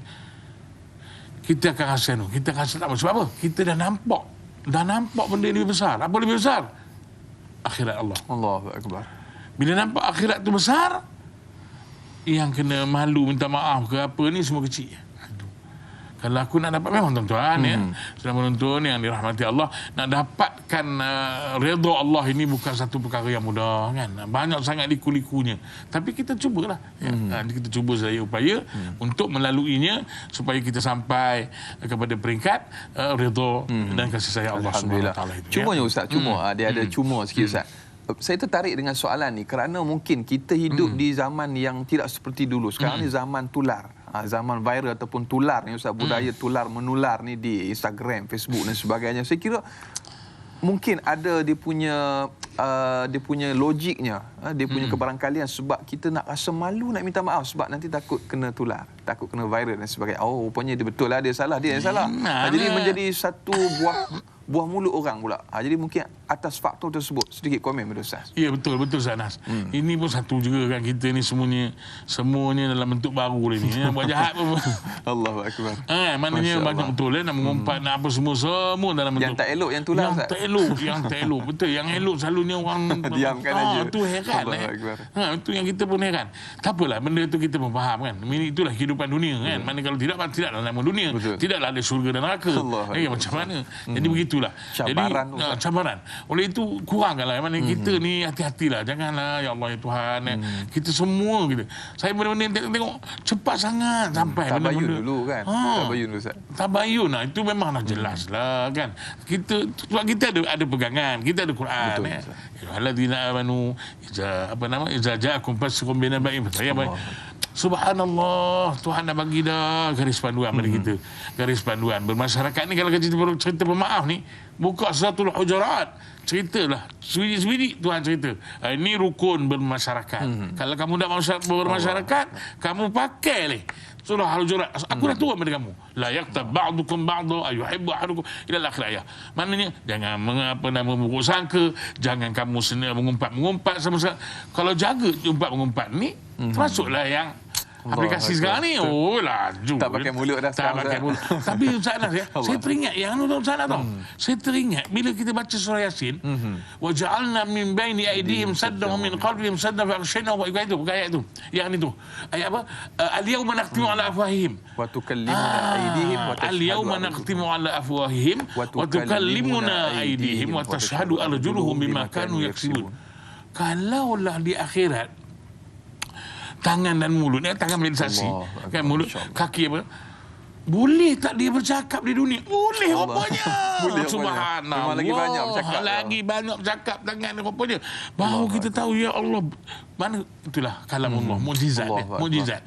Kita boleh tengok dah di dunia. Beyond the expectation. Subhanallah. Masya-Allah. Kalau kita pegang, subhanallah. Ini satu perkara yang cukup perlu kita jadikan sebagai pengajaran dan ibrah. Mudah-mudahan kita tak melakukan perkara-perkara tersebut. Kita gunakan teknologi yang kita ada pada hari ini untuk menyebarkan kebaikan dan juga dakwah, insya-Allah. Dan di Facebook Ustaz, kita raikan lagi soalan sahabat kita Juzabidi. Assalamualaikum Ustaz dan Daim. Waalaikumsalam warahmatullahi. Soalannya Ustaz, mengapa terdapat segelintir masyarakat yang hanya menunggu tibanya Hari Raya Aidilfitri barulah nak mohon maaf atas kesalahan mereka? Mohon pencerahan Ustaz biar tahu, jangan keliru. Maaf zahir dan batin Ustaz. Itu dia punya ayat Ustaz. Saya pun yalah, saya tak sempatlah. Mungkin Ustaz Anas boleh buat kajian. Bila mula benda ni? Boleh buat tesis Ustaz. Boleh buat tesis ni. Betul tak? Insya-Allah. Ustaz fikir Pasal apa? Bila raya kita pun tengok masyarakat kita bila raya kosong-kosong kan, kosong-kosong. Kalau nak raya tunggu raya, kalau nak minta maaf tu. Saya kata di mana? Sedangkan kalau kita baca dalam hadis ada yang dia mengatakan tentang Ramadan, bila masuknya Ramadan itu kita kena jaga hubungan silaturahim, jaga hubungan kan. Maksudnya kita kena bersihkan hubungan kita dengan Allah, bersihkan hubungan kita dengan manusia, jangan ada kesalahan kita buat, jangan ada apa benda yang kita buat apa benda mak ayah dan sebagainya pada masyarakat, pada manusia. Jangan, barulah boleh cantik amalan kita. Puasa kita tu akan pergi cantik dengan Allah apa semua. Kalau dah raya tu itu ialah meminta maafan itu tak semestinya raya kan. Tapi tak tahulah, saya pun tak boleh jawab sebenarnya. Adat kita dah jadi macam tu, dah raya tu bersalam-salaman lah apa benda. Tak apa, tapi mengapa tunggu raya? Tak, bila-bila ya. Kalau soal bersalah ini, soal taubat ini, soal untuk kena cepat. Wasari'u ila maghfiratin min rabbikum tadi, kena cepat. Minta ampun pada Allah ni kena cepat. Jangan lambat-lambat tuan-tuan ya. Apatah lagi kita bertaubat kepada Allah itu kena segera. Itu sebab kita ulama menyatakan bahawa mengapa selepas salam assalamualaikum tu kita mulakan dengan istighfar. Allah. Kan kita terfikir takut semayang kita ini tak sampai pada Tuhan. Dengan turih bangun jangan, ini pun satu juga sana. Ini Assalamualaikum saya kadang-kadang adalah announcement buat sembahyang hajat untuk COVID dan sebagainya hari Jumaat kan. Itu pun tengok. Tapi bila imam bagi salam Assalamualaikum banyak ni. Assalamualaikum warahmatullahi wabarakatuh. Dan dengar bunyi motor Allah. Laju benar sana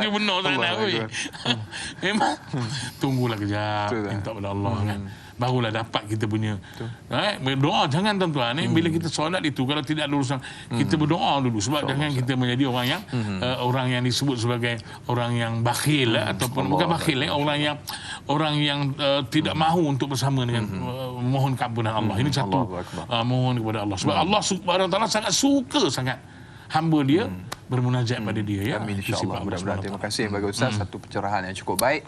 Banyak lagi para penonton yang akan kita kongsikan untuk topik pada pagi ini. Insya-Allah kita nak berehat seketika. Terus penonton tanya Ustaz, biar tahu jangan keliru, kembali bergabung selepas ini.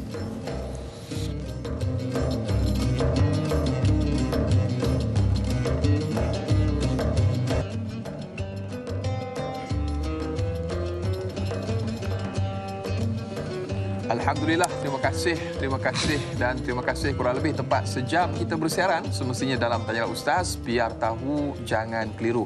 Para penonton, ibu-ibu, ayah-ayah bakal penghuni syurga Allah Subhanahu Wa Taala. Amin, insya-Allah. Mudah-mudahan. Kita masih lagi berbicara topik akhlak pemaaf. Kita bersama yang berbahagia Ustaz Haris Fazilah Abdul Halim dalam topik kita pada pagi ini, pemaaf. Dan mudah-mudahan kita bila mana mendengar tentang topik ini, kita mengikuti pencerahan daripada yang bagi Ustaz, mudah-mudahan Allah Subhanahu Wa Taala menjadikan, melunakkan hati kita untuk mudah kita meminta maaf dan juga memberi maaf seandainya berlakunya krisis ataupun perkara-perkara yang berbangkit, insya-Allah. Dan Ustaz, kita nak raikan lagi soalan daripada sahabat kita. Tapi sebelum tu saya nak seru kepada para penonton yang ingin terus mengajukan sebarang persoalan atau kemusykilan, jangan malu, jangan segan. Ustaz, kita nak mengajak ni ramai-ramai terus mengantarkan soalan menerusi talian bebas tol 1800 88 1677 atau paling mudah terus hantarkan menerusi komen di laman rasmi Facebook kami, Tanyalah Ustaz TV3. Jangan lupa untuk tekan butang kongsi, sebar luaskan, mudah-mudahan bermanfaat. Dan alhamdulillah Ustaz, penonton kita bukan sekadar dalam negara, bahkan di Indonesia, Brunei, Singapura, bahkan di Amerika Syarikat dan Kanada pun ada Ustaz yang menonton kita. Insya-Allah komen Ustaz, doakan kami di perantauan dan sebagainya. Mudah-mudahan Allah Subhanahu Wa Taala memberikan semangat kepada kita walau di mana juga kita berada, kita dipandu jalan kita oleh Allah Subhanahu Wa Taala. Dan di Facebook Ustaz kita raikan soalan yang berikutnya. Nurin Fatihah bertanya, Assalamualaikum Ustaz dan Da'i. Waalaikumsalam warahmatullahi. Kita selalu memaafkan kesalahan orang lain, namun terkadang kesalahan tersebut akan bermain di fikiran kita, terungkit di fikiran kita. Adakah kita dikira sebagai pemaaf atau pendendam? Mohon pencerahan. Terima kasih. Allahu Akbar. Terima kasih Nazir. Terima kasih pada Nurin yang bertanya ya. Dia kita tak lepas kan, memang itu kata kalau kesalahan itu berbentuk fizikal, berbentuk menyakitkan kan, walaupun kita boleh maafkan, tapi kadang-kadang dia datang balik, dia datang. Itu memanglah itulah kerjanya Syaitanul rajim. Kerjanya Allah iblis. Akbar. Itu kerja dia kan. Itu dia mendatangkan orang kata was-waskan kita supaya kita kata apalah kamu. Dia kan bisik kat kita. Apa kamu maafkan dia. Kamu tak dapat apa. Kan dia bisik. Rugi kamu je. Rugi kamu je. Tak nantak dia. Jangan na'udzubillah kan. Itu kita berlawan. Iman dengan apa nama hasutan hawa nafsu itu bermain-main, subhanallah. Oleh itu kalau saya nak kata pendendam tidak, cuma itu sebenarnya bisikan-bisikan yang kita cuba sedaya upaya untuk melawannya. Minta pada Allah. Itu kata tadi, apa-apa keadaan kalau begini keadaan kita tuan-tuan, ni kalau suasana berlawanan begini, minta ya Allah beri kekuatan ya Allah. Aku dah maafkan saudara aku ya Allah. Aku tak nak lagi bermain di fikiran aku ni ya Allah. Minta mudah-mudahan Allah memberi kekuatan pada kita. Itu saja. Kekuatan kita datang daripada dia. Insya-Allah. Allahu Akbar. Doa sungguh-sungguh Ustaz. Doa sungguh. Tak ada Kadang-kadang kekuatan. kita doa tak semangat Ustaz. Bukan kata orang lain, saya sendiri, kita sendiri pun kadang-kadang letih juga. Ada masa ni. Ada masa ni Ustaz yang nak semangat tu, masya-Allah kan. Doa-doa tu jadi kita kena perkemaskan. Itu tak apa Sanas. Ada lagi yang saya pun ada dengar wallah malam ni dulu zaman-zaman sekolah asrama ni. Kan? Semayang malam ada kena rotan cikgu semayang. Bagi salam, assalamualaikum, assalamualaikum, angkat tangan. Ya Allah, macam biasa lah. Macam biasa kan Tuhan. Macam kat kedai. Macam kat kedai. Allahu Akbar. Astagfirullah. Budak-budak kan. Astagfirullah. Mudah-mudahan Allah ampunkan dosa InsyaAllah, kita, insyaAllah. amin. Dan Amin, ya Allah. berikutnya Ustaz dan juga sidang penonton, kita ada pemanggil yang berikutnya di talian pada ketika ini, Encik Ilyas Abu Bakar. Halo, Assalamualaikum. Waalaikumsalam warahmatullahi dan Yanas dan juga Ustaz Haris Fajla. Ya. Sihat diberkati Allah. Amin, insyaAllah. Amin. Mudah-mudahan. Soalan saya ada satu kisah dulu semasa Rasulullah duduk dengan para sahabat. Lalu seorang sahabat, Ya. seorang pemuda. Habis itu Rasulullah mengatakan ini adalah ahli syurga. Allah. Jadi di kalangan sahabat melihat pemuda tersebut, jadi salah seorang mereka mengikuti dan bermalam di rumah pemuda tersebut. Jadi selama 3 hari ataupun beberapa hari dia duduk di sana, dia tidak nampak nampak apa amalan yang hebat yang dilakukan oleh pemuda tersebut. Tapi setelah dia pun bertanya kepada pemuda, apakah amalan yang kau buat hingga Nabi Muhammad sallallahu alaihi wasallam mengatakan kau ni salah seorang daripada ahli syurga. Jadi dia berkata, aku tiada amalan-amalan apa yang hebat, cuma aku sebelum tidur aku memaafkan semua orang. Jadi soalan saya, adakah memaafkan orang itu betul-betul menjaminkan syurga, dan juga akan balik kepada kita apa yang kita lakukan memaafkan orang, atau orang yang kita tidak tahu kesalahan kita dimaafkan oleh orang lain. Ya. Itu saja soalan saya. Terima kasih. Baik, sama-sama. Waalaikumsalam warahmatullahi wabarakatuh. Soalan yang cukup menarik daripada Encik Ilyas Abu Bakar, Ustaz. Saya kira Ustaz dah pun kongsikan sebenarnya kisah tu tadi kita dah cerita. Bila sebut tentang ialah sebelum tidur, sebelum kita lelakkan mata, banyak masalah kita dengan orang, hutang kita dengan orang dan semua. Kadang-kadang kita pun terlepas pandang, Ustaz. Kisah yang cukup menarik, saya kira cukup menginspirasikan kita yang berlaku kepada sahabat, dan Nabi tidak menyebutkan itu semestinya dengan hawa nafsu. Wa ma yantiqu 'anil hawa in huwa illa wahyun yuha. Jadi semuanya wahyu daripada Allah Subhanahu. Nabi sebut ni ahli syurga. Mana kata benarlah perkataan Nabi sallallahu alaihi wasallam. Rupanya hikmahnya itu Ustaz, memaafkan orang. Sikit komen betul Ustaz. Yalah, betul lah. Memang betul. Memang kalau kita tengok hadis-hadis pun banyak kan, dia menceritakan bahawa tadi halumu ilal orang yang selalu mana Tuhan Nabi kata mari dia tengok Allah nak bagi derajat yang tinggi. Di antara derajat lagi, saya dah baca satu hadis, mata ni saya tak ingat, yang mengatakan bahawa Allah mengangkat derajat orang yang memaafkan kesalahan orang lain ini. Dia masuk syurga tanpa hisap. Subhanallah. Tanpa hisap. Allahu Akbar, tuan-tuan, tanpa hisap ni. Tak ada rekod lah. Kan? Saya tadi nak masuk sini tadi, banyak punya soal jawab kan. Sekatan betul lah kan, benda betul lah kan. Siapa datang. Jadi begitu kalau di akhirat esok, tahu je masuklah kamu. Masuk. Subhanallah. Jadi itu tuan-tuan. Maknanya tahniah sahabat. Kalau siapa-siapa yang dapat setiap malam sebelum dia tidur, dia sentiasa, ya Allah, aku maafkan kesalahan orang pada aku, ya Allah. Dan begitu juga kalau aku ada membuat kesalahan pada orang lain, ya Allah, aku mohon, ya Allah, mereka juga memaafkan aku. Mana yang aku aku terlupa dan sebagainya. Subhanallah. Tu sampai ada orang buat lagu tu, Tuhan tolong sampaikan perkataan maafku padanya, sampaikan angin rindu kepadanya. Allah, sampai tahap macam gitu Ustaz. Ni orang kita ni sastranya tinggi Ustaz, masya-Allah, tabarakallah. Sampai berpantun-pantun Ustaz, masya-Allah. Nah, jadi para penonton mudah-mudahan terjawab soalan seperti tadi dan kita raikan lagi Ustaz. Dan juga sedang penonton soalan daripada sahabat kita di laman Facebook bertanya, Aisyah Haji Yusof. Nama macam anak saya ni. Assalamualaikum Ustaz dan Naim. Waalaikumsalam warahmatullahi. Soalannya Ustaz, bagaimanakah untuk kita memaafkan orang yang tak sudah-sudah melakukan kezaliman terhadap kita? Adakah kita perlu meminta agar dia berhenti dari perbuatannya? Mohon pencerahan Ustaz. Terima kasih. Biar tahu, jangan tiru. Allahu Akbar Ustaz. Tak berhenti-henti menyakitkan orang Ustaz. Jadi macam mana nak buat Ustaz? Nak doa yang macam mana lagi Ustaz? Yalah, kadang-kadang doa juga perlukan tindakan. Betul, kan? Maksudnya orang begini kita kena psycho dia lah, psikolog. Tak boleh kita. Kadang-kadang kita biar je kan. Bukan maksud saya doa tu tak kuat. Doa juga. Allah beri petunjuk hidayah. Tapi kita kena tengok juga dia. Kalau jenis orang yang menyakitkan hati ni, kita pun tak mampu. Kita manusia. Kita kena lari daripada dia. Memudaratkan dia. Kita lari daripada dia. Di samping itu, kita sentiasa memohon Allah beri hidayah kepada dia, beri petunjuk hidayah kepada dia. Banyak. Ada jenis opini Ustaz Nas. Dia jenis pergi mana pun dia masalah. Dia nak buat baik pun salah. Dia ada masalah. Pergi sana dia ada masalah. Siapa? Orang sebut nama dia. Jadi tak naklah macam itu kan. Kita pun kesian kat dia. Kita kesian kat dia tapi dia tak kesian diri dia sendiri. Itu kena betul lah. Kita kena ada orang yang disegani yang beri nasihat. Tak boleh dia biarkan begitu kan.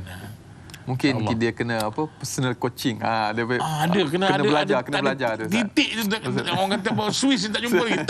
Swiss tak jumpa. Jumpa Swiss itu insya-Allah. Kalau Swiss nak betulkan balik tu, ada benda yang mungkin tak kena dengan diri dia. Jadi insya-Allah dia Ustaz sebut tadi lah, masalah hati Ustaz dah sebut tadi kan. Insya-Allah tabarakallah. Dan berikutnya Ustaz. Ini soalan daripada sahabat kita yang bertanya kepada saya di WhatsApp. Itu Ustaz, memaafkan orang yang pernah menyihir kita.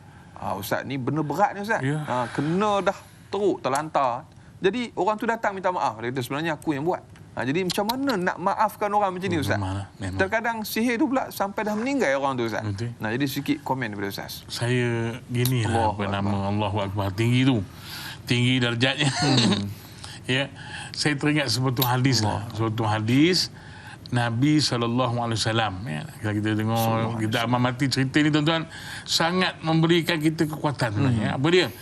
Nabi duduk bersama dengan sahabat-sahabat satu hari, ya, apa nama Sayyidina Umar. Riwayat hadis ni riwayat daripada Sayyidina Anas bin Malik radhiyallahu ta'ala anhu, Sayyidina Anas kan. Cuma dia kata apa? Kisahnya satu hari tatkala melihat Nabi SAW tertawa, Nabi tertawa sendirian. Sayyidina Umar pun tanya dia, "Ya Rasulullah, apa kamu tahu?" Apa kata Nabi kepada sahabat-sahabat dia? "Aku nak beritahu kamu, ada dua orang umat aku yang memperhitungkan hak-haknya." Kan? Maknanya, ya Allah, di depan Tuhan ni, ya Allah, aku nak dia buat aku, dia sihir aku dulu masa di dunia. Kan? Aku nak malam dia. Dakwa mendakwa. Kata dia apa Allah berfirman, "Berikan apa yang kamu zalimi itu." Kan? Kamu dah zalim dia, kamu dah sihir dia di dunia dulu. Kamu dia menangislah kawan ni. Apa ada? Habis dah pahala dia. Dosa kan? Begitu orang itu kata, "Wahai Allah, sesungguhnya kebaikanku telah habis semuanya, maka tiada lagi apa yang dapat aku berikan kepada orang itu." Dijawab oleh orang yang menuntut itu, "Oleh itu engkau mesti menanggung segala dosa aku. Kamu kena tanggung dosa aku," kata orang seorang ni. Ketika itu tuan-tuan sallallahu alaihi wasallam, ketika itu Nabi sallallahu alaihi wasallam menitiskan air mata. Nabi tak tahan. Nabi kalau tengok umatnya berkelahi benda macam itu kan. Tapi tuan-tuan, subhanallah ya, Allah kata apa? "Wahai fulan yang minta tadi, angkat kepala kamu." Angkat kepala. Kawan ni pun angkat. Tuhan buka syurga. Tuhan buka syurga tuan-tuan. Mala ainun ra'at wala uzunun sami'at wala qatara ala qalbi bashar. Subhanallah. Kita pun tak ada cerita yang Ustaz mana ya. Mala ainun ra'at a'adatu li ibadiyas salihin. Aku telah sediakan kepada hamba-hamba ku yang soleh. Mata tak pernah tengok. Subhanallah. Wala uzunun sami'at, telinga tak pernah dengar. Hati tak pernah detik. Syurga permata rumah. Dia kata, ya Rab, dia kata, ini untuk siapa? Siapa punya ni, ya Allah? Kata dia orang yang apa nama, yang minta pahala tadi. Ada apa nak, Tuhan kata apa? Untuk siapakah ini, kata orang tu? Ini untuk orang yang sanggup membayarnya saja. Oh, siapa yang sanggup bayar? Kan? Ya Allah, siapakah yang memiliki harta yang banyak untuk beli syurga ini? Dia kata, orang yang sanggup bayar. Apa kata Tuhan kabur dia? Engkau pun sanggup bayar. Ya Allah, bagaimana cara? Terkejut dia. Apa yang sanggup bayar? Dengan kamu mengampuni dosa saudara-saudaramu. Ya Allah, tuan-tuan, ya, kita ampunkan dosa saudara kita tu, itulah bayaran kita. Sekarang Tuhan kata, ya Allah, aku ampunkan dosa dia, ya Allah. Maka kata Nabi, ya Allah katakan dia, pimpinlah tangan saudaramu, bawalah dia ke syurga. Subhanallah. Ya, oleh itu Nabi kata pada kita, tuan-tuan, maka berbuat baiklah kepada saudaramu sesama muslim. Buat baiklah. Itu maknanya. Memang sukar macam cerita sihir bukan senang, tuan-tuan, sampai mati, sampai kadang-kadang bila santau ni kan, sampai habis ni dalam ni kurus kering. Ya, kalau kita boleh mengampunkan, maka darjat kita diangkat setinggi-tingginya oleh Allah Subhanahu Wa Taala. Cubalah lawan. Kena cuba Ustaz. Masya-Allah. Tabarakallah. Itulah berat mata memandang, berat lagi bahu mikul. Kita doakanlah yang terbaik, mudah-mudahan jika ada berlaku krisis begitu, mudah-mudahan Allah Taala memberikan jalan keluar kepada mereka. Insya-Allah, mudah-mudahan. Dan kita pula jangan mudah bersangka pula, entah dia yang buat kot. Kan. Dia tak nak, inilah masalah kita. Banyak bersangka-sangka Ustaz. Orang ni macam ni. Nak tahu sangat. Dia tu tak jauh dari rumah kita. Allah. Ada janggut nanti. Jin pula kerja menipu je Ustaz. Kita pun percaya je. Itulah kerja jin. Allahumma salli ala sayyidina Muhammad. Nah, jadi insya-Allah mudah-mudahan kita dapat sama-sama elakkan daripada terlibat dengan perkara sedemikian. Dan berikutnya Ustaz, kita raikan soalan di Facebook sahabat kita yang bertanya, alias Mamat. Assalamualaikum Ustaz dan Da'i. Waalaikumsalam warahmatullahi. Sekiranya kita melakukan kesalahan kepada jiran, contoh memfitnahnya, adakah perlu memperjelaskan kesalahan yang telah kita lakukan ataupun hanya perlu meminta maaf saja? Ustaz, Allahu akbar. Soalannya Ustaz. Dia kesalahan tu kan, kalau nak maksudnya boleh maaf, tapi dia punya label tu tak selesai. Dia kena cerita. Tipah, aku dah cakap pada hang begini, tipah. Aku kata hang ni mulut moreh. Aku kata hang, kena cerita. Kena cerita. Kan? Biar tenganga kawan. Allahu akbar. Selama tapi kalaulah kita cerita itu sampai membuatkan dia bermusuh balik dengan kita. Dibimbangi, dia akan bertambah lagi permusuhan. Kita aku minta maaf, aku dah kata kat hang, aku dah ni minta maaf banyak-banyak, apa-apa yang aku kata cukuplah, madailah. Kan? Tak payah detail sangat. Tak payah detail lah. Kalau detail nanti memberi kesan pula, kesan kepada dia berpanjangan pula perbalahan dia, tak payah. Rupanya gitu. Selama ini mati kita.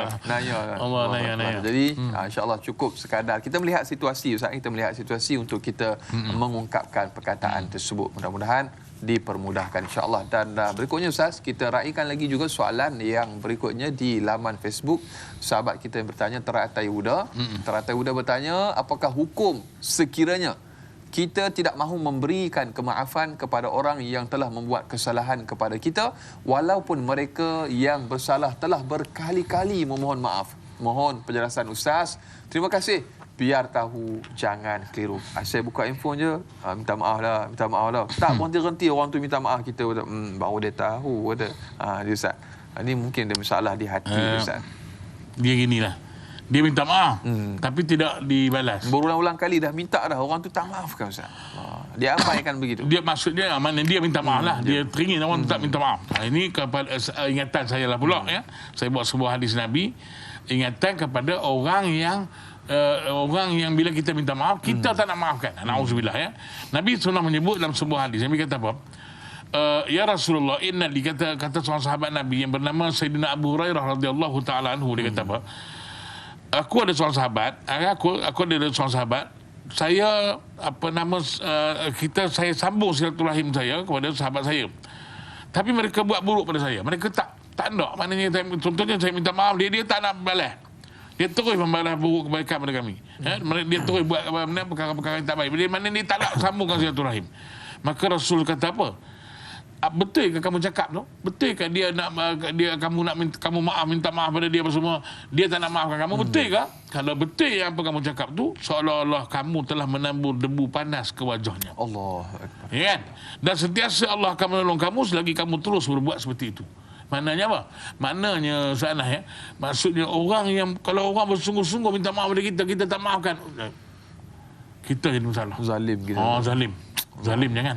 Ya, satu lagi bila selalunya masyarakat kita bila dah tak bertegur sapa, bila dah tak apa ni buat satu kesalahan ni dia tak bertegur sapa lah. Betul. Ingat ingatan Nabi tu. Kan?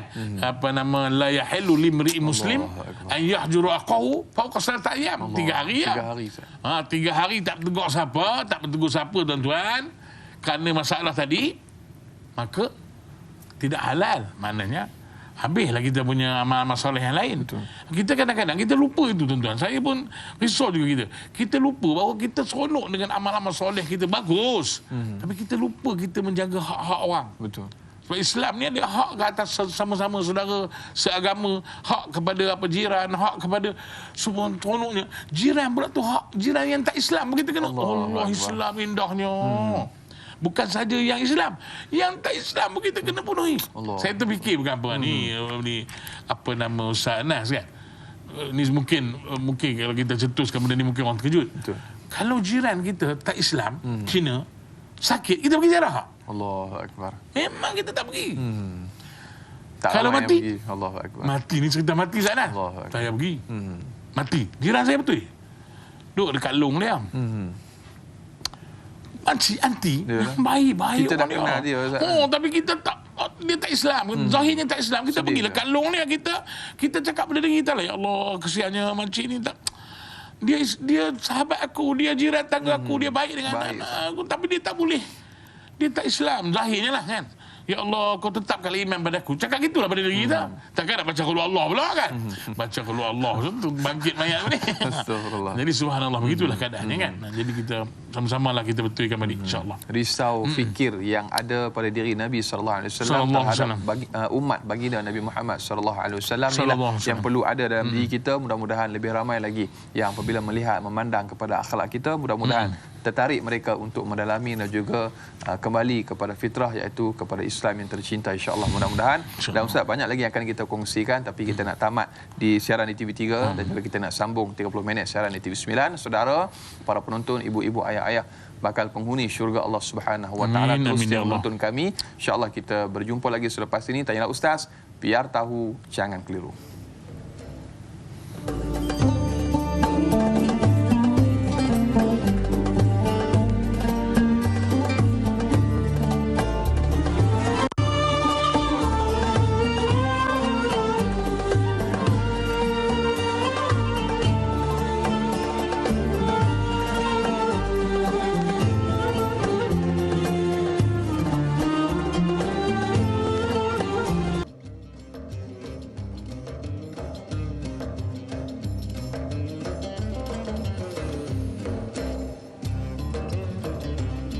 Alhamdulillah, masih lagi terus setia bersama dengan kami. Tanyalah Ustaz, biar tahu jangan keliru. Para penonton, ibu-ibu, ayah-ayah bakal penghuni syurga Allah Subhanahu wa taala, tidak kira walau di mana jua anda semua berada. Mudah-mudahan senantiasa dalam keadaan ceria-ceria selalu, sihat walafiat, dirahmati lagi disayangi oleh Allah Subhanahu wa taala. Amin insya-Allah. Salam nisfu Syaban, dan jangan lupa kita masih lagi terus berjuang menghadapi pandemik COVID-19. Jadi terus mematuhi SOP yang telah pun digariskan kepada kita, terus bermunajat, berdoa kepada Allah Subhanahu wa taala.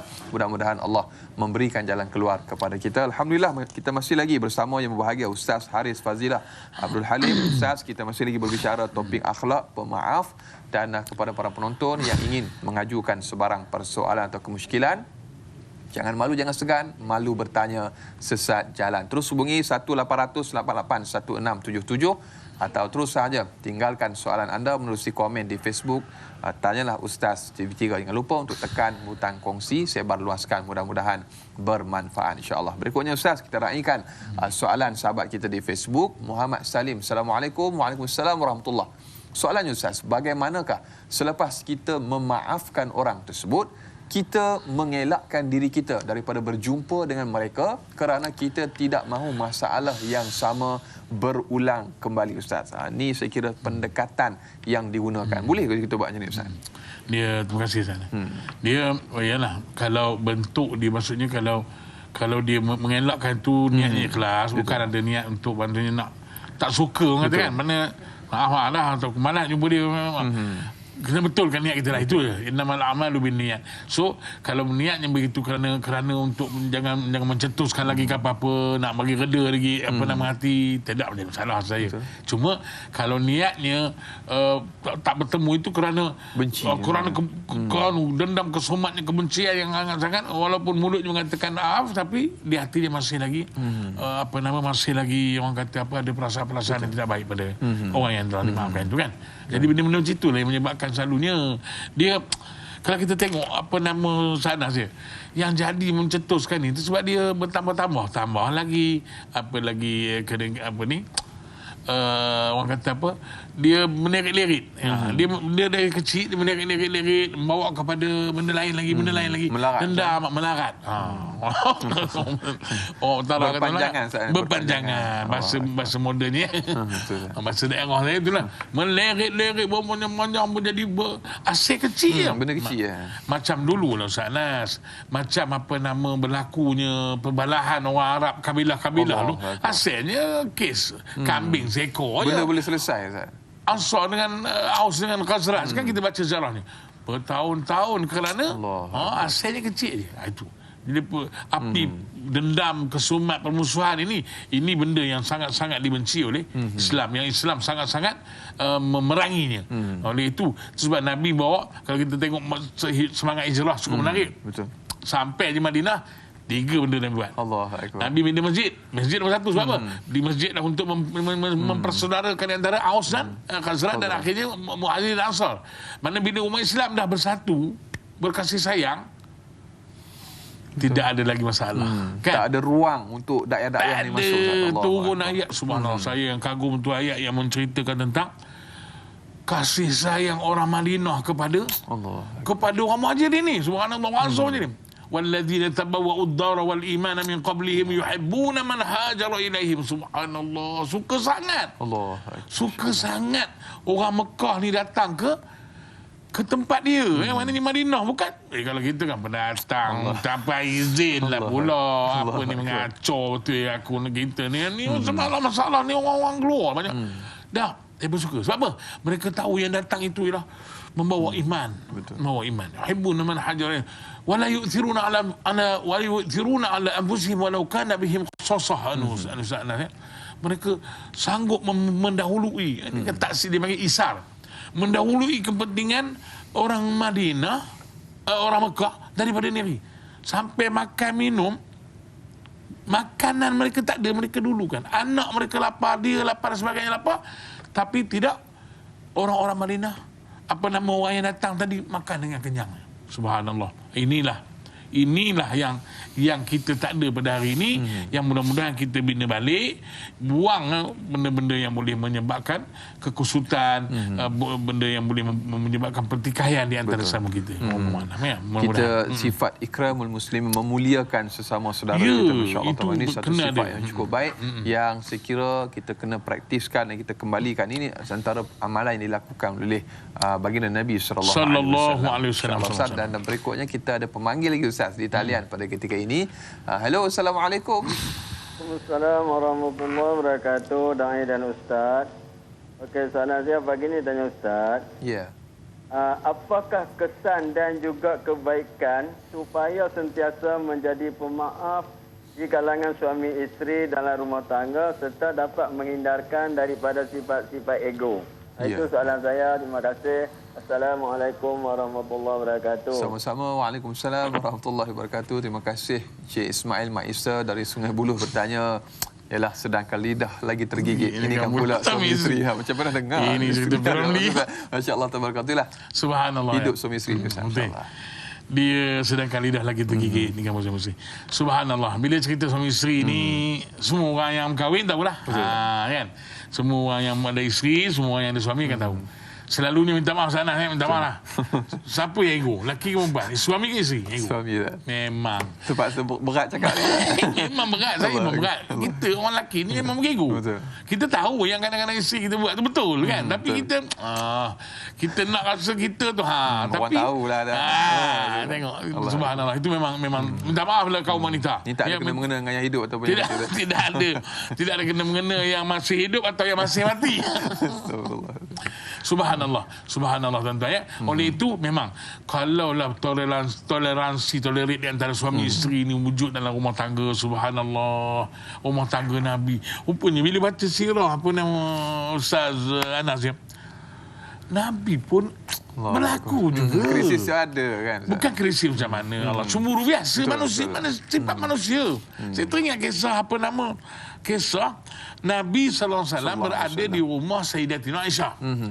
Kita tahu Siti Aisyah ini dia adalah isteri Nabi ini banyak yang baik-baik. Siti Aisyah ni antara isteri yang Nabi sayang. Ummul Mukminin. Dia Ummahatul Mukminin. Ummul Mukminin. Dia ni pandai menjahit tapi tak pandai masak. Kan? Kurang pandai masak lah, bukan tak pandai, maknanya kurang.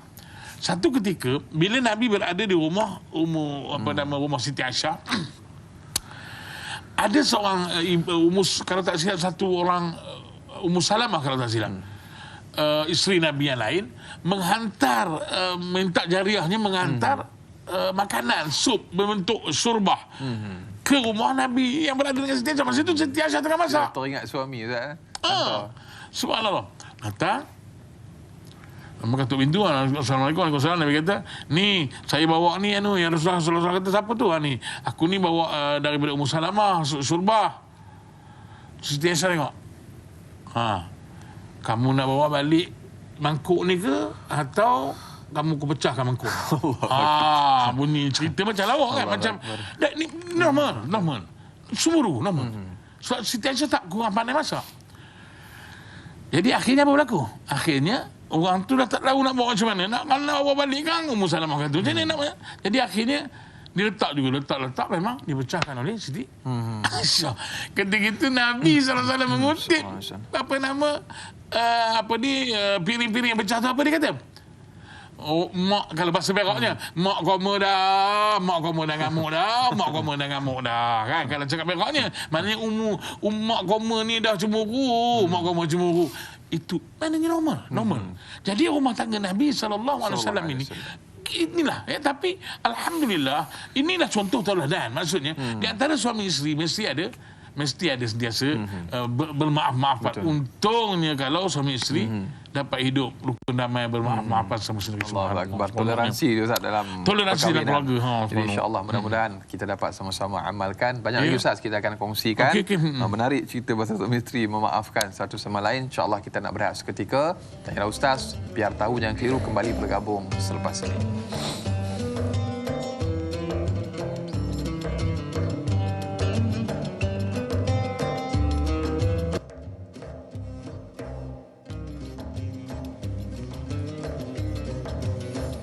Alhamdulillah, sehingga ke hujung rancangan masih lagi terus dia bersama dengan kami. Tanyalah Ustaz, biar tahu jangan keliru. Para penonton, ibu-ibu, ayah-ayah, bakal penghuni syurga Allah Subhanahu Wa Taala. Alhamdulillah kita masih lagi bersama yang berbahagia Ustaz Haris Fazilah Abdul Halim dalam topik akhlak pemaaf. Dan Ustaz, kita di detik-detik terakhir ni kita nak berkongsi, kita nak raikan lagi soalan daripada sahabat kita di talian pada ketika ini. Halo, Assalamualaikum.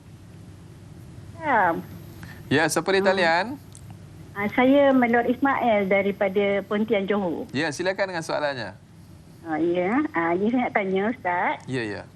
Macam mana kita nak mendidik hati kita supaya kesalahan orang tu, maksudnya bila orang tu berkali-kali melukakan hati kita, kita tak simpan di dalam hati. Itu saja soalan saya Ustaz. Assalamualaikum warahmatullahi wabarakatuh. Terima kasih Puan Melur Ismail bertanya soalan yang saya kira cukup menarik. Yalah, tak nak lagi lah benda tu berbangkit Ustaz. Kita dah maafkan dah tapi teringat-ingat lagi Ustaz. Mungkin ada tips yang Ustaz nak kongsikan. Kadang-kadang bukannya berlaku pada orang lain, kita juga Ustaz. Allahu Akbar. Jadi sedikit perkongsian beliau Ustaz. Terima kasih Ustaz. Jadi terima kasih kepada Puan Melur yang bertanya ya. Dia bukan senang ya untuk kita melupakan bisikan-bisikan itu. Tapi gitulah ya, kita fikir kita siapa? Yang kita ni adalah ciptaan Allah SWT. Apa yang datang pada kita sebenarnya adalah ujian daripada Allah SWT. Allah uji kita mungkin, orang berbagai-bagai ujian. Ada orang diuji dengan kesusahan hidup, ada orang diuji dengan masalah anak, ada orang diuji dengan masalah isteri, ada orang diuji dengan masalah suami, ada orang diuji dengan masalah jiran tetangga, ada orang diuji dengan tadi kesnya. Ya macam mana? Kes ya apa bisikan-bisikan tadi yang dah minta maaf tapi yang di telinganya lagi masih ada perasaan merasa tak puas hati kerana maaf dan sebagainya. Tak apa tuan-tuan. Kita hilangkan perasaan itu. Ya Allah, beri kita tuan-tuan dan puan yang dirahmati Allah. Saya tak ada lain cara ya nampak untuk kita apa nama tuan-tuan?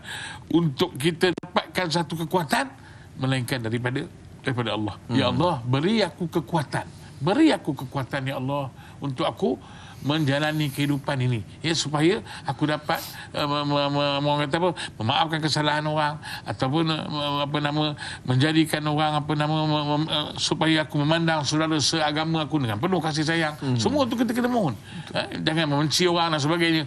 InsyaAllah bila kita ada kekuatan itu, kita ya Allah kadang-kadang Zanas, kalau kita di Mekah terasa Zanas di Mekah, apa orang astagfirullah, apa ni, Allah tengah uji aku ni, yang aku nak marah sebab apa? Dia nak macam mana dia langgar aku dah ramai. Gelisah banyak. Astagfirullahalazim. Balik. Ya Allah, depan kamu. Ya Allah, aku mohon padamu ya Allah. Kau campakkan dalam hatiku perasaan kasih sayang kepada saudara seagama aku ni. Mereka datang dari jauh untuk menghadapmu, untuk mengikhlaskan diri kepada engkau. Tapi ya Allah, kadang-kadang perasaan aku yang membuatkan aku tidak baik. Ya Allah, betul kan? InsyaAllah Tuhan bagi pada kita tuan-tuan. Itu je cara, tak ada kekuatan. Doa silahul mu'min. Gunakan kekuatan doa ini. Mudah-mudahan kita akan berjaya insyaAllah. Itu bila Ustaz sebut tentang dia lah nak melupakan, sebab dia melibatkan hati Ustaz. Saya kira bukan tips dia perlu nak lembutkan hati tu Ustaz. Allahu akbar. Dia satu mujahadah yang cukup kena besar. Mujahadah, memang kena mujahadah. Apa saja mesti kena mujahadah. Dia tak boleh datang sendiri. Amalan yang Ustaz nak kongsi insya-Allah selepas ni kita nak raikan dulu Ustaz soalan daripada sahabat kita. Kita simpan dulu amalan-amalan ataupun tip nak lembutkan hati tu Ustaz. Soalan di Facebook sahabat kita bertanya, Laila Dela Rosa. Assalamualaikum Ustaz dan Dai. Waalaikumsalam warahmatullahi. Semoga sihat hendaknya. Amin insya-Allah, mudah-mudahan. Sebagai seorang ibu dan juga ayah, apakah peranan dan tanggungjawab kita dalam mendidik anak-anak agar menanamkan sifat pemaaf dalam diri mereka seawal usia agar sifat itu kekal sehingga dewasa, di samping tidak menyimpan dendam yang akan meninggalkan kesan buruk kelak? Mohon perkongsian ilmu daripada yang bagi Ustaz. Jazakallah khair kathir. Soalan yang saya kira cukup menarik, yang saya kira perbahasan ini perlu kita panjangkan lagi Ustaz. Sebab generasi kita ni bakal pemimpin masa hadapan yang perlu kita terapkan dengan nilai-nilai moral, nilai murni. Mudah-mudahan mereka menjadi membesar sebagai generasi yang pemaaf dan juga tidak pendendam Ustaz. Yalah, kita kena didik. Ya, saya bukan nak membawa tuan kepada negara Jepun, sebab saya kagum dengan negara Jepun. Kagum dengan anak-anak Jepun yang menghormati. Ya, mereka di peringkat sekolah rendah dia ajar menghormati orang yang bawa. Kita tengok subhanallah, dia didik dia tadika tu, orang yang kangkut sampah tu, sampai dah habis dia bawa sampah tu, dia beramai-ramai beratur tunjukkan tanda hormat. Ya Allah, saya kata inilah Islam. Macam hero dia anggap. Ya, inilah Islam punya. Kalau kita dapat terapkan ini dalam masyarakat kita, ya, hormat menghormati, budaya memberi penghargaan pada orang lain, insya-Allah tak timbul pasal dendam semua, tak ada. Ya, kita kena buang tu. Ini yang kita dendam apa? Kamu kena lawan dia. Kamu kena ambil nombor 1. Kamu tak boleh. Dia tu pandai tapi kamu lagi pandai. Lawan. Jangan kalah. Maknanya dia betul. Niat dia tu betul. Niat ayah tu, niat ibu tu supaya anak tu berjaya cemerlang dalam periksaan mengalahkan kawan dia. Tapi cara dia suntik tu tak kena. Desakan yang salah. Jadi kawan tu cemuru, jadi marah, jadi tak boleh. Dia ada cara dia yang orang kata persaingan yang sihat. Itu kita kena betulkan balik dalam mendidik anak-anak. InsyaAllah anak-anak kita okey sebenarnya. Budak-budak kita baik. Cuma cara pendekatan kita betul, insyaAllah. Allahu akbar. Subhanallah. Orang kata apa, kepimpinan melalui teladan tadi, Allahu akbar, dia memerlukan suatu mujahadah yang sangat besar. Ya, betul. Dan terkadang kita perlu korbankan ego kita Ustaz, insya-Allah. Dan berikutnya Ustaz, soalan ringkas daripada sahabat kita juga di Facebook.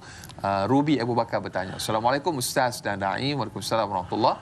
Apakah ganjaran bagi mereka yang pemaaf di akhirat kelak? Terima kasih. Saya kira mungkin Ustaz ada tambahan-tambahan sebab saya kira tadi Ustaz dah kongsikan syurga yang tak pernah dilihat oleh mata, tak pernah didengar oleh telinga, yang menebusnya Ustaz. Ustaz dah kongsi, mungkin ada tambahan-tambahan kisah yang lain Ustaz nak kongsikan ganjaran untuk orang yang pemaaf ni Ustaz. Yalah, ganjaran orang yang pemaaf itu jangan besarlah ya. Bagaimana kita lihat tadi Allah angkat darjat, ya, di syurga diangkat darjat, diampunkan dosa, kemudian dia pergi orang kata masuk ke syurga tanpa hisap. Banyak sekali pujian-pujian Allah, banyak sekali kemuliaan yang Allah berikan kepada mereka yang pemaaf ini. Jadi tak terkira kita apa lagi dah sempatnya kalau dah diangkat darjat di syurga, kalau dah diangkat darjat kita di mahsyar, dia memudahkan urusan kita hisap. Allah. Itulah dia kemuncak keseronokan kita kan. Maknanya kejayaan kita, qad aflahal mu'minun itu bila berjayanya kita memasuki syurga Allah. Bila berjayanya memasuki syurga Allah, maknanya orang yang Allah ridha saja. Orang yang tak ridha Allah tak manfaat. Maknanya kita akan mendapat keridhaan dan kasih sayangnya. Sebab apa? Sebab orang buat kita tak elok, tapi kita balas dengan baik. Kan? Sebagai pohon yang rendang, orang baling, budak-budak baling dia dengan batu, tapi dia tetap menghujani buah-buahan yang manis dan lazat. Subhanallah. Allahu akbar. Jangan kita kata jangan kita biarkan orang menzalimi kita, kita balas balik kezaliman balas tersebut. dengan kebaikan. So, kalau kita balas pun kita tak dapat apa, hanya puas hati saja. Allahu akbar. Di akhirat menunggu Ustaz. Itu dapat sonok lah, puas hatiku. Puas sangat. Itu apa?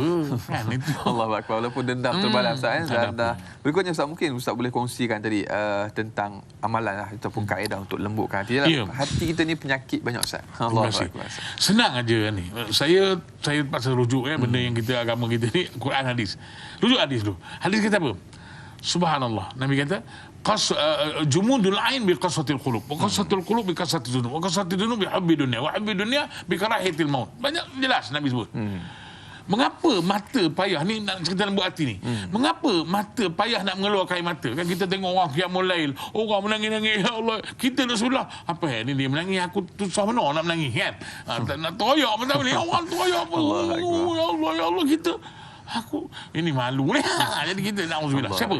Jumudul ain bi qasatil qulub. Sebab hati dah keras. Nabi kata, mengapa hati keras? Jumudul ain bi qasatil qulub wa qasatil qulub bi kasratil dzunub. Sebab apa hati keras? Sebab dosa banyak ni Ustaz Anas. Dosa banyak. Wa qasatil dzunub bi hubbid dunya. Banyaknya dosa sebab terlampau gemar, kata orang Perak, gemar sangat ke dunia ni. Dunia lah segala-galanya. Asyik sangat. Dari bangun tidur sampai tidur balik tak ada cerita lain. Dunia je. Allah. Hubbud dunia bi karahiyatul maut. Cinta dunia kerana benci pada mati. Itulah. Jadi maknanya tuan-tuan dan puan-puan, sidang penonton, seanak yang saya kasih, tadilah maknanya buangkan benda-benda itu, dapatlah hati kita jadi lembut. Mintalah pada Allah doa Nabi aja. Allahumma inni as'aluka hubbak wa hubba man yuhibbuk wal amal alladhi yuballighuni hubbak. Ya Allah, aku mohon cintamu, cinta orang yang menyintaimu, dan jalan wal amal yuballighuni ila hubbak. Maknanya amal yang membawa kepada cintamu, ya Allah. Itulah kita kadang-kadang nak kita berdoa pun kita langgar juga. Itu saya sana, saya terus mengaku kadang-kadang Allah banyaknya aku silap dosa banyak dengan Tuhan, tapi insya-Allah Tuhan Maha mengampun selagi mana kita mahu pulang kepada Dia, insya-Allah. Allahu akbar. Alhamdulillah, kurang lebih Ustaz kita 2 jam berlayar dalam samudera ilmu, banyak yang telah pun Ustaz kongsikan. Dan sebagai yang kita kata terakhir untuk rumusan dan juga kesimpulan, mungkin Ustaz boleh kongsikan sedikit. Mudah-mudahan Allah Ta'ala memberikan kepada kita pencerahan untuk kita sama-sama beramal ni dengan topik kita hari ni, akhlak pemaaf ni Ustaz. Sedikit kesimpulan Ustaz. Terima kasih kepada Ustaz Anas, sidang penonton yang kasih sekalian. Kita dah sampai ke ujung bicara Tanyalah Ustaz pada hari ini. Saya nak ingatkan satu je, ya, kata-kata yang indah ni. Memaafkan tidak akan membuat kita hina, tuan-tuan. Memaafkan tidak akan membuatkan kita hina. Meminta maaf tidak meruntuhkan harga diri kita. mak kita memaaf, kita tak jadi hina, kita minta maaf pun tak meruntuh harga diri kita. Harga kita, bahkan tuan-tuan, saling memaafkan membuat kita jadi mulia, ya, jadi seronok. Jadi kalau kita dapat bina ini, kita dapat bina dalam masyarakat kita, dalam keluarga dulu, berkasih sayang, menghormati, maaf-maaf ini antara apa suami isteri, anak-anak dan sebagainya, sampai ke peringkat jiran tetangga, sampai kepada masyarakat. Allah seronoknya tuan-tuan, masyarakat berkasih sayang, masyarakat menghormati, maafan, membawa kepada wujudnya kasih sayang, wujudnya kerahmatan. Maka Allah akan menurunkan rahmat dan kasih sayangnya kepada umat ini, insya-Allah. Allahu Akbar. Meminta maaf dan memberi maaf. Mudah-mudahan Allah Subhanahu Wa Taala menjadikan kita insan-insan yang sedemikian, insya-Allah. Dan Ustaz, saya kira sebagai penutup terakhir, mohon Ustaz tutup dengan sedikit doa. Mudah-mudahan Allah memberkati kita pagi ini, insya-Allah. Amin ya Rabb. أعوذ بالله السميع العليم من الشيطان الرجيم بسم الله الرحمن الرحيم الحمد لله رب العالمين والصلاة والسلام على سيدنا محمد الأمين وعلى آله وصحبه أجمعين اللهم اغفر لنا ولوالدينا ولإخواننا الذين سبقونا بالإيمان ولا تجعل في قلوبنا غلا للذين آمنوا ربنا إنك رؤوف رحيم اللهم ارحمنا جميعا اللهم ارحم جميع أمة محمد صلى الله عليه وسلم اللهم اشفع لنا يا الله بشفاعة نبينا وحبيبنا ومولانا محمد صلى الله عليه وسلم اللهم أعنا على ذكرك وشكرك وحسن عبادتك اللهم إنا نسألك حبك وحب من يحبك والعمل الذي يبلغنا حبك يا الله يا رب العالمين يا الله ya Tuhan kami mohon petunjuk dan hidayah-Mu ya Allah, kami mohon rahmat dan kasih sayang-Mu ya Allah. Ya Allah, ya Allah, ya Tuhan kami, pimpinlah kami, bimbinglah kami ke jalan ridha dan kasih sayang-Mu ya Allah. Jangan Kau biarkan kami larut dalam kehidupan ini tanpa kami taat dan patuh pada perintah-Mu ya Allah. Bantulah kami ya Allah menghadapi cobaan yang telah Engkau turunkan pada kami ini ya Allah, dengan tabah ya Allah, supaya kami tidak melanggari segala apa yang telah Engkau tetapkan ya Allah. Ya Allah, ya Tuhan kami mohon ya Allah, Kau lindungilah kami, masyarakat kami, negara yang kami cintai ini ya Allah, daripada mara bahaya ya Allah, daripada perbuatan-perbuatan yang tidak baik ya Allah. Ya Allah, ya Tuhan kami mohon ya Allah, Kau campakkanlah perasaan kasih sayang sesama kami ya Allah. Kau campakkanlah perasaan ingin memaafkan kesalahan orang lain ya Allah. Begitu juga ya Allah, Kau campakkanlah kasih sayang kepada mereka yang kami tersalah kepada mereka ya Allah. Kau berikanlah kekuatan ini kepada kami ya Allah. Kami tidak ada kekuatan melainkan dengan Engkau ya Allah, melainkan dengan bantuan-Mu ya Allah. Pada bantuan-Mu lah kami yang mengharap ya Allah. Allahumma ya Allah, Kau turunkan rahmat dan kasih sayang-Mu kepada Nabi kami Muhammad sallallahu alaihi wasallam. Ya Allah, kasihanilah umat Nabi Muhammad sallallahu alaihi wasallam. Kasihanilah kami ya Allah. Berikanlah syafaat sebagaimana syafaat Nabi kami Muhammad sallallahu alaihi wasallam. Allahumma arhamna ya Allah. Allahumma rabbana la tuzigh qulubana ba'da idh hadaitana wa hab lana min ladunka rahmah innaka antal wahhab.